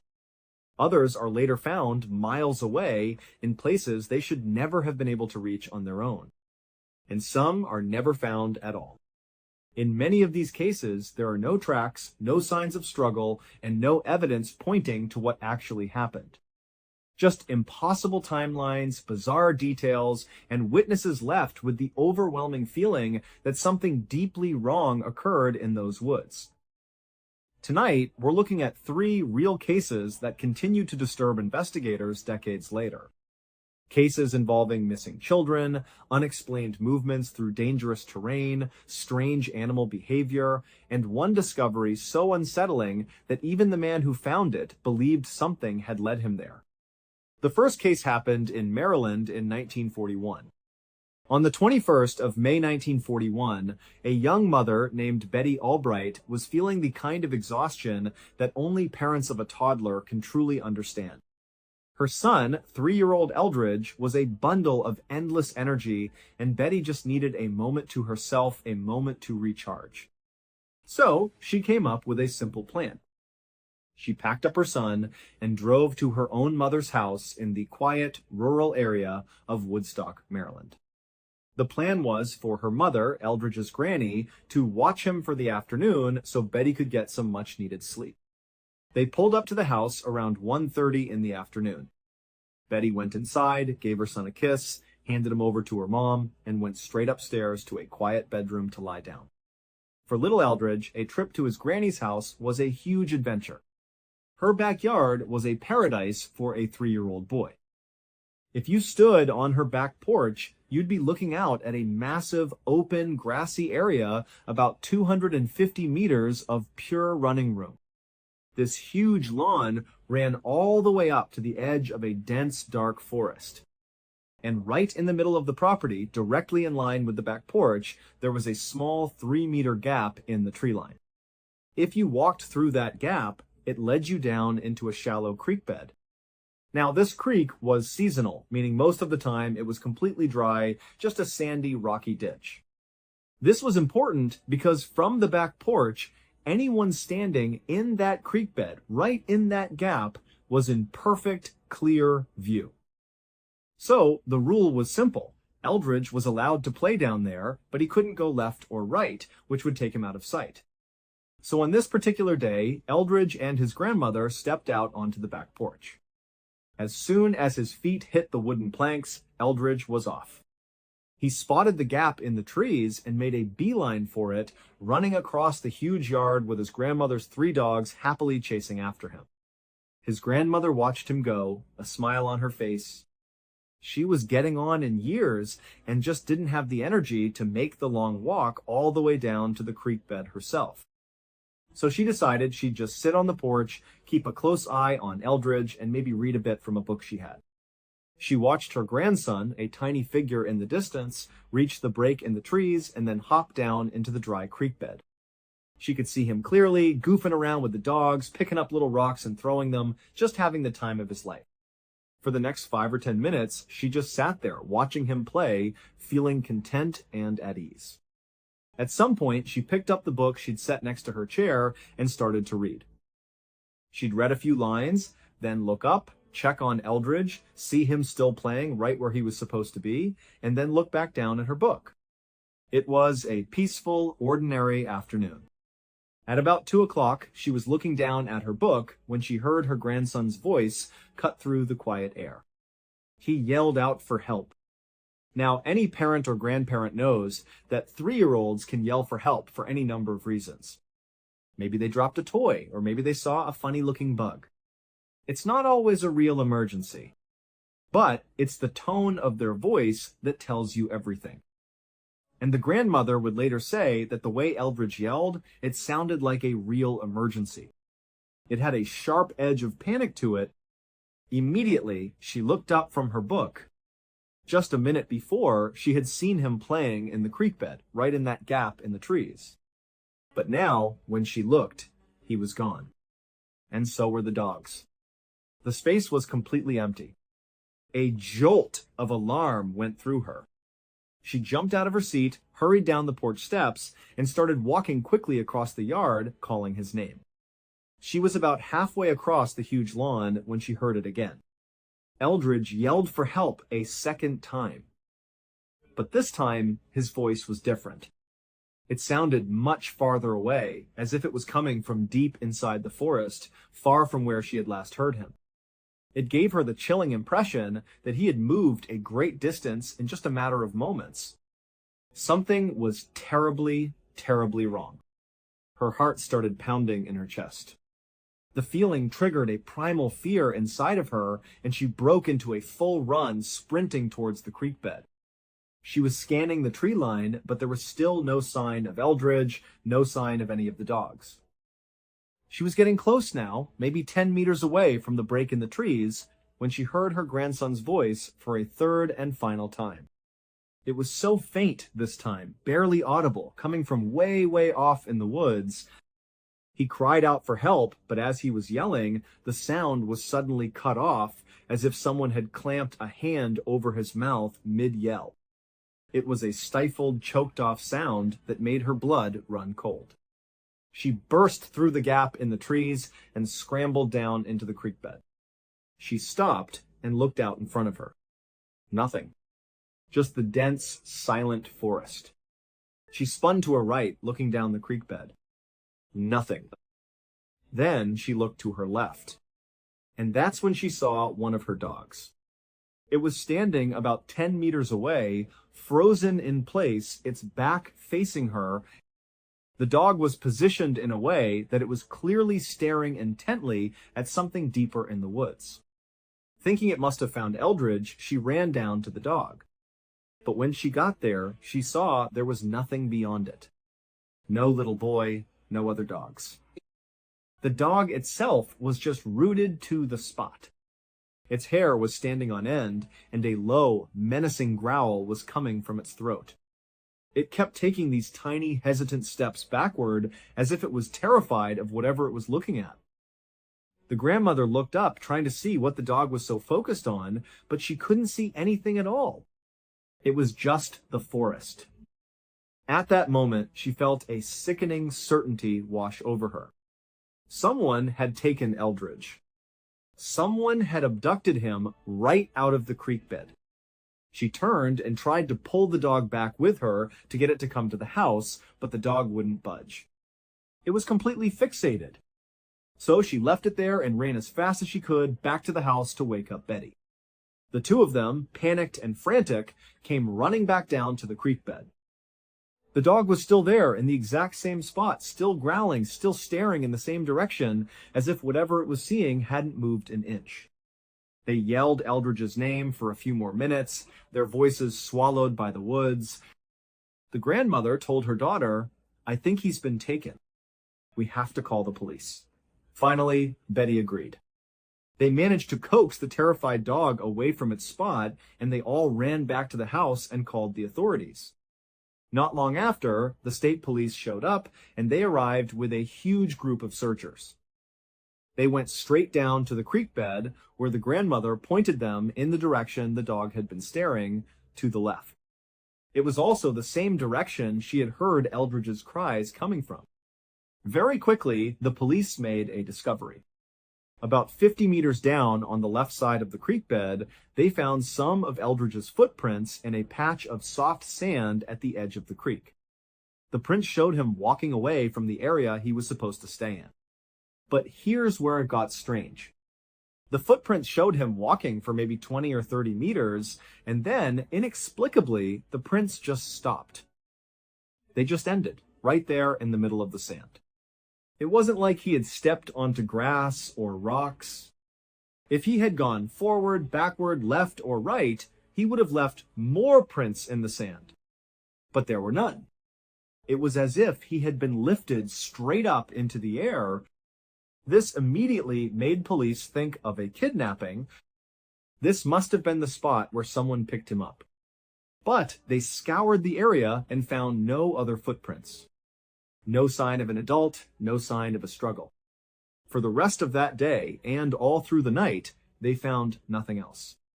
No more signs of Eldridge, and no sign of the other two missing dogs. The next day, about 24 hours after Eldridge had gone missing, the search had expanded significantly. A number of search crews had gone well outside the primary search area. Their hope was that they might at least find one of the two lost dogs, thinking maybe a dog could lead them to the child. One of these crews was 4 miles away from the grandmother's house. They were walking past a swampy, marshy area when one of the searchers stopped. He thought he heard something. It sounded like a child whimpering, and it was coming from inside the swamp. Immediately, the whole crew turned and started wading into the swamp through the fairly deep, murky water. They pushed through the thick undergrowth and came to a small clearing. In the clearing, they saw a rocky overhang with tall grass growing all around it, almost forming a little cave. The whimpering sound was coming from underneath that rock. They rushed over, pulling the tall grass aside, and sure enough, tucked away in this makeshift cave was little Eldridge.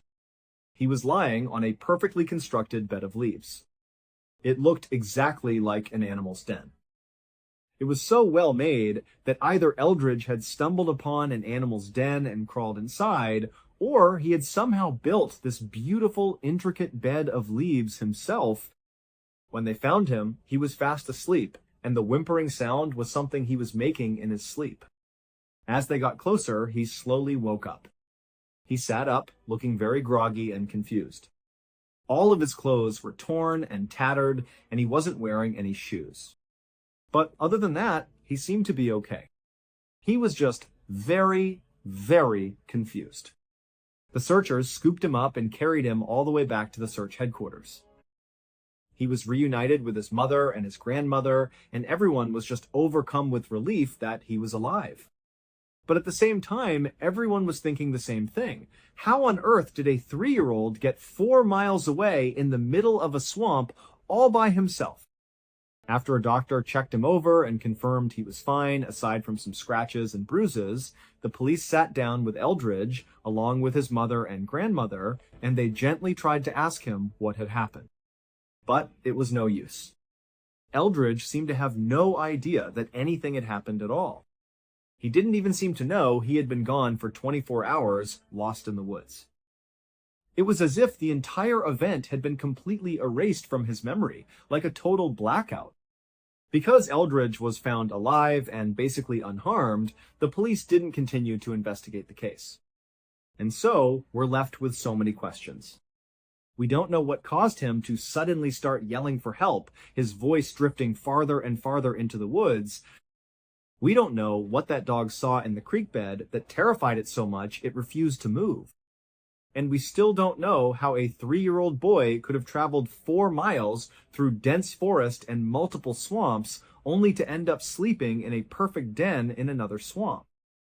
The police officially said Eldridge must have just wandered off on his own, but pretty much everyone else involved in the case believes someone or something took him that day. he was just one of the very lucky ones who was found alive. Unfortunately, there was never any clarification on what happened to the other two dogs. The way the story is told, it seems they were never found. In the 1950s, the Thorpe family lived in Dunbar, Pennsylvania, a tiny town with fewer than 1,000 people. Their house was situated on a very quiet street with very few neighbors nearby. Their property backed right up against a dense forest, which was essentially their backyard.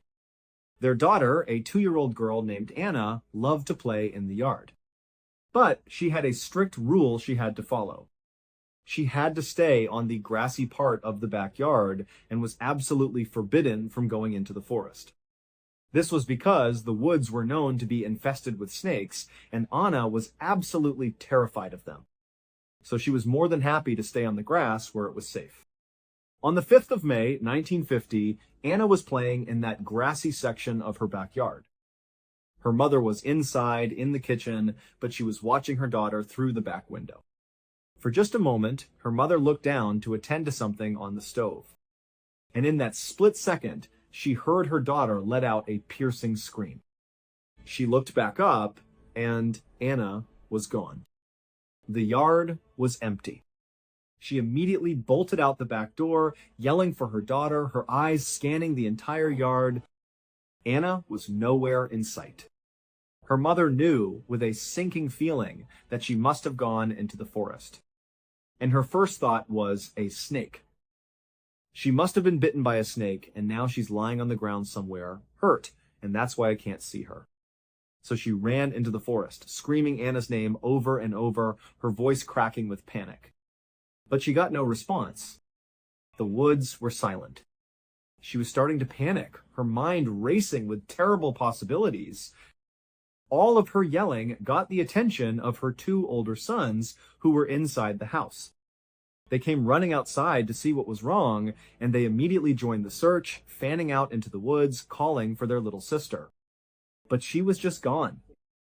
After only a few minutes of this frantic searching, Anna's mother realized they needed help. She ran back inside and called the police. When the police showed up, they launched a massive search. And in a small town like Dunbar, word travels fast. The news that a child had gone missing spread like wildfire, and soon it seemed like virtually everyone in the town had shown up to help.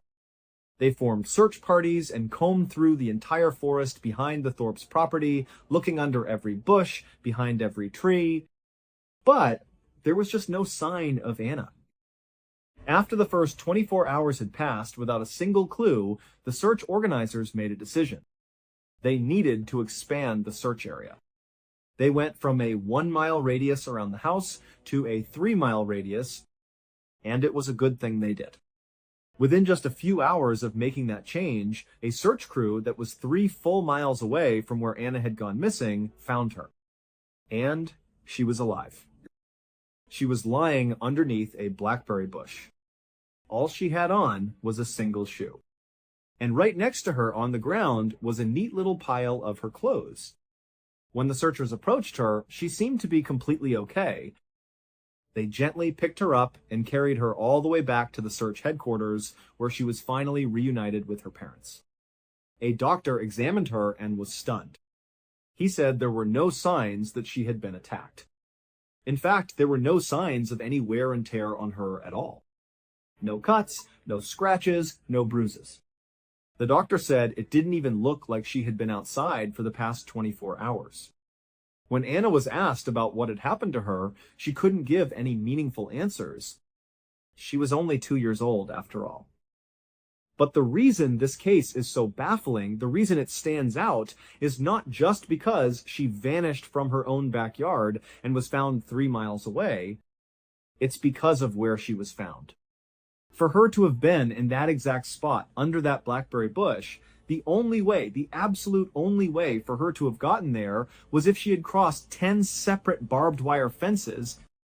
There was no other path, no road, no trail. Any other route would have been a massive detour that an adult would have struggled to cover in that amount of time, let alone a 2-year-old. So here you have this little girl found on the other side of 10 barbed wire fences without a single scratch on her body. It's just not possible. Think about it. Even if you take the sharp barbs off the fence, a 2-year-old trying to climb a large fence is a huge task in itself. But to do it 10 times, and to do it without getting a single scrape or tear in your skin, it's truly impossible.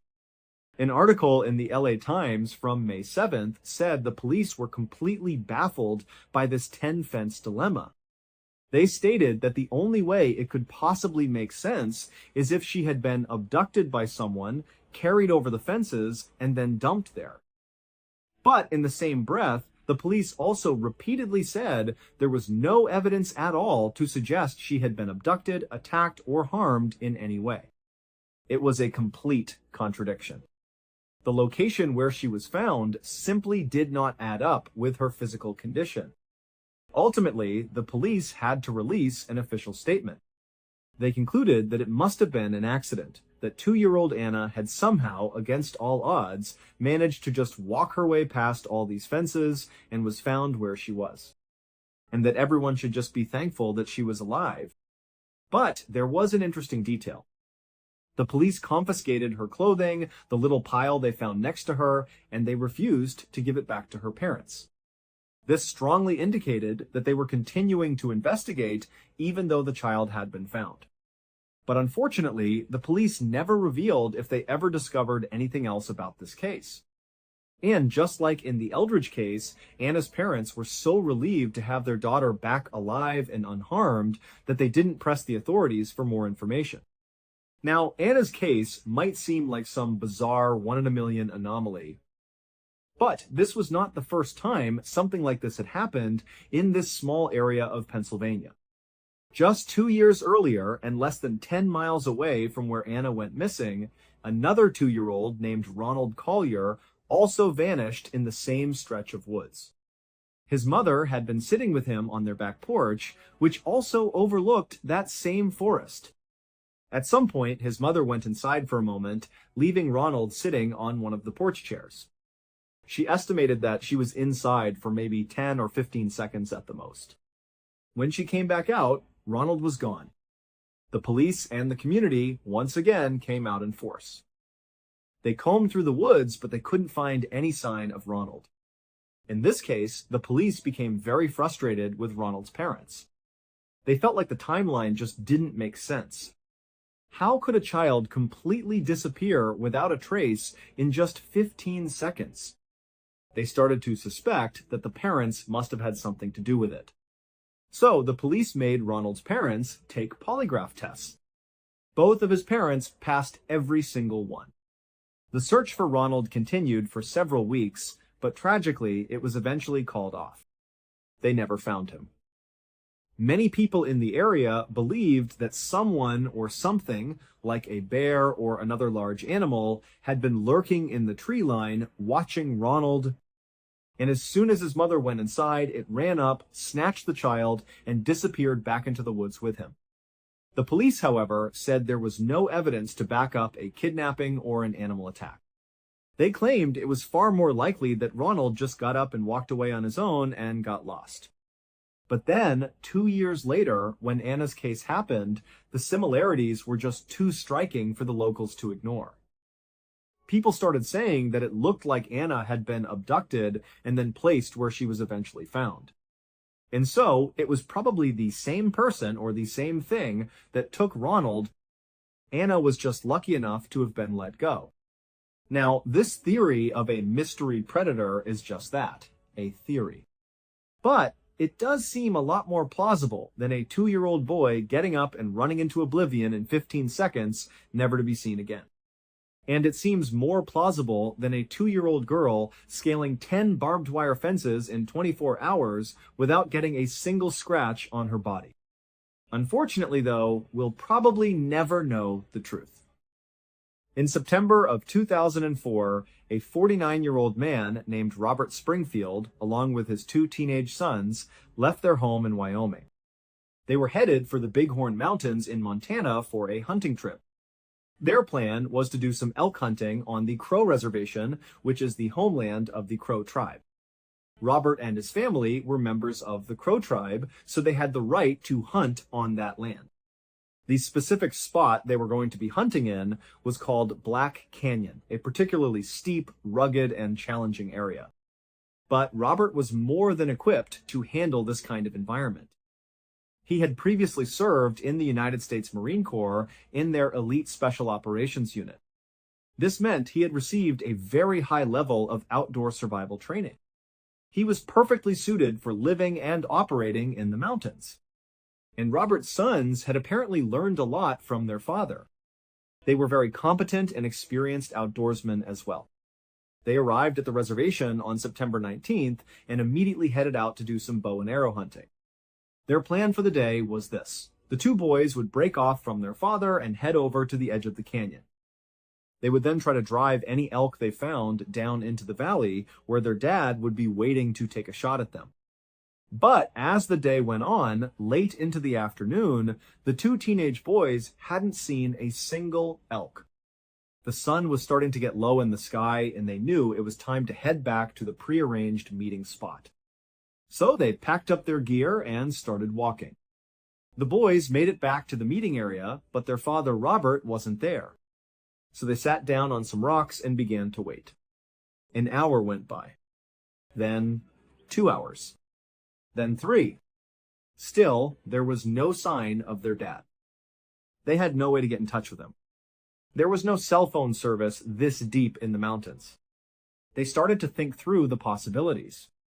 Okay, worst case scenario, he got turned around somehow and lost his bearings.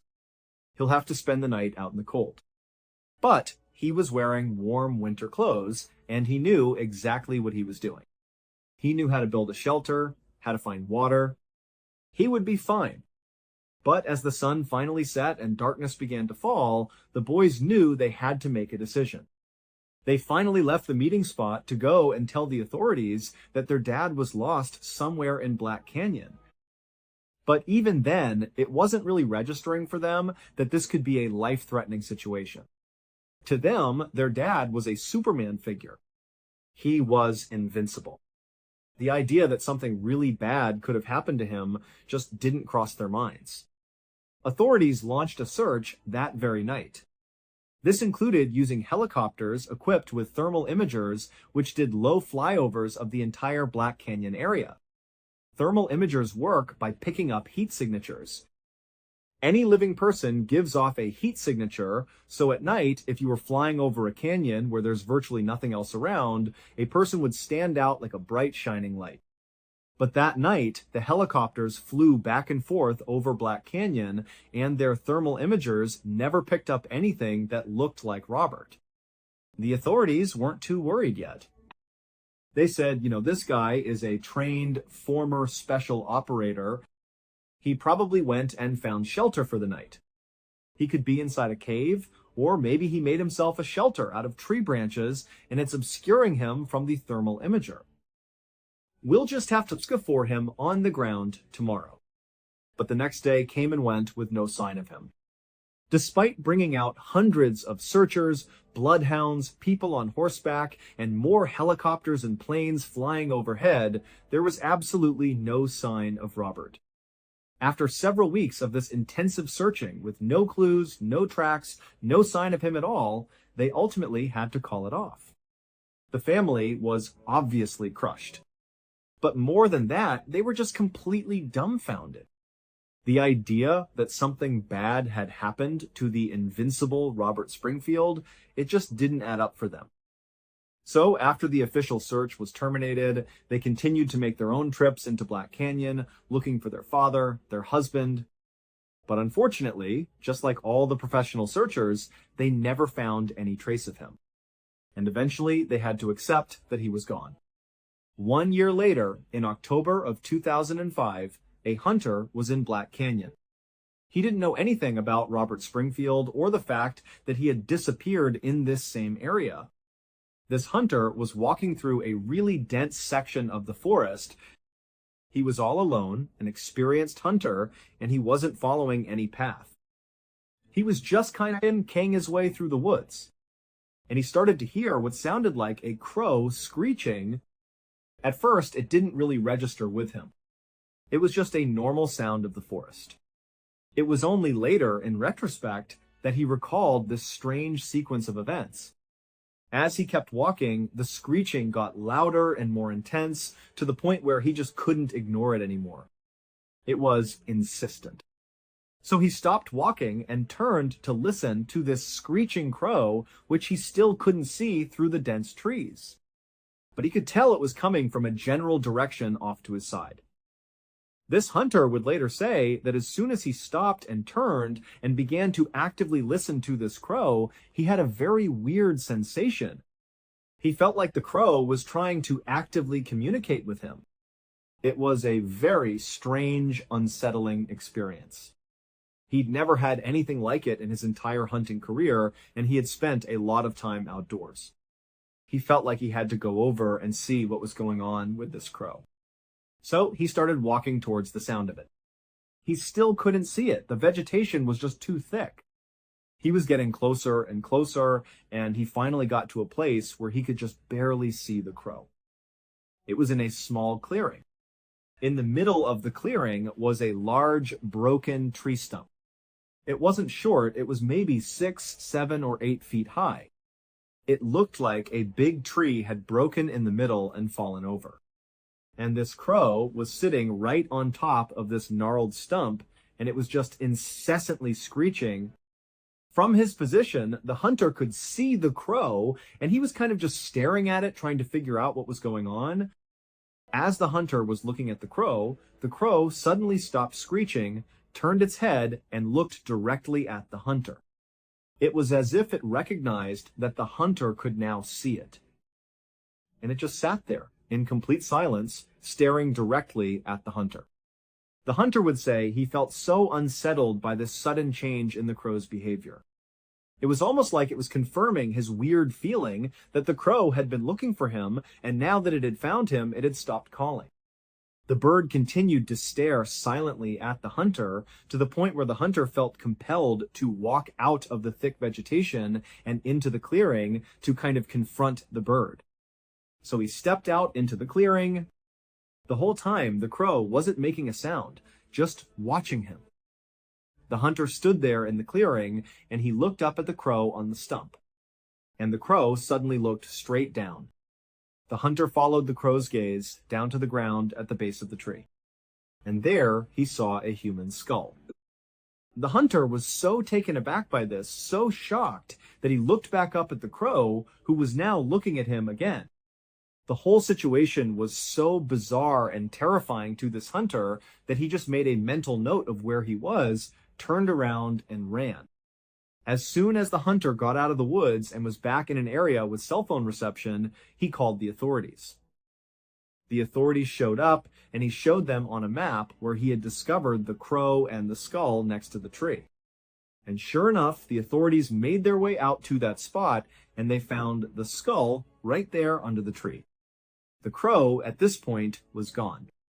When they walked up to the tree stump, they discovered it wasn't just a human skull. There was also a human femur bone lying right next to the skull. And then next to that was a set of boots that had been placed neatly right next to one another.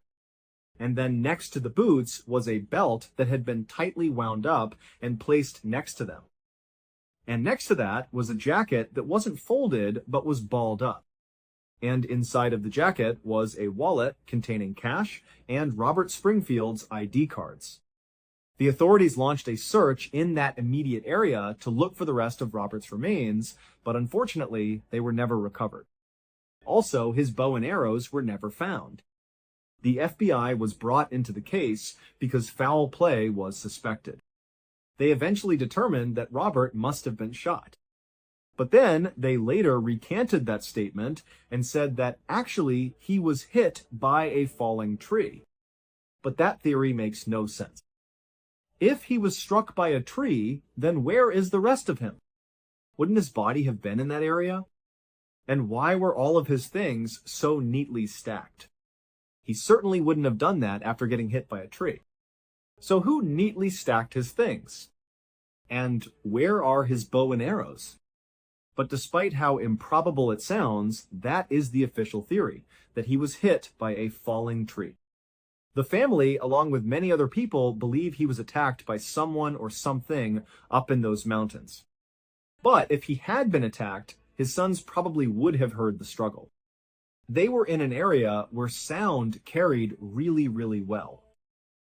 And if a person attacked him, why didn't they take the money out of his wallet?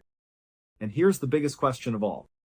The location where Robert's remains were found was very close to where his original campsite had been with his two sons on the night he had gone missing. So it was firmly located inside of the initial search grid. This means that if he had been under that tree or been left for dead by some attacker in that area, he would have been found in those first couple of weeks that they were looking for him. The fact that he wasn't found means one of two things. Either hundreds of people, dogs, and a helicopter with a thermal imager all missed him. Or he wasn't there until after the search was terminated. And if that's the case, where was he? And perhaps the weirdest aspect of this entire case is the claim by the hunter that a crow apparently lured him over to that tree stump where he found Robert's remains. If you believe the hunter's story, and many people do, then do you really think it's just a coincidence that all of this took place on the Crow Reservation, the home of the Crow tribe? It seems unlikely. But we'll probably never know the truth about what actually happened to Robert Springfield. The forests in these stories are still there, quiet, unchanged. And whatever caused these disappearances may still be out there too. Until next time.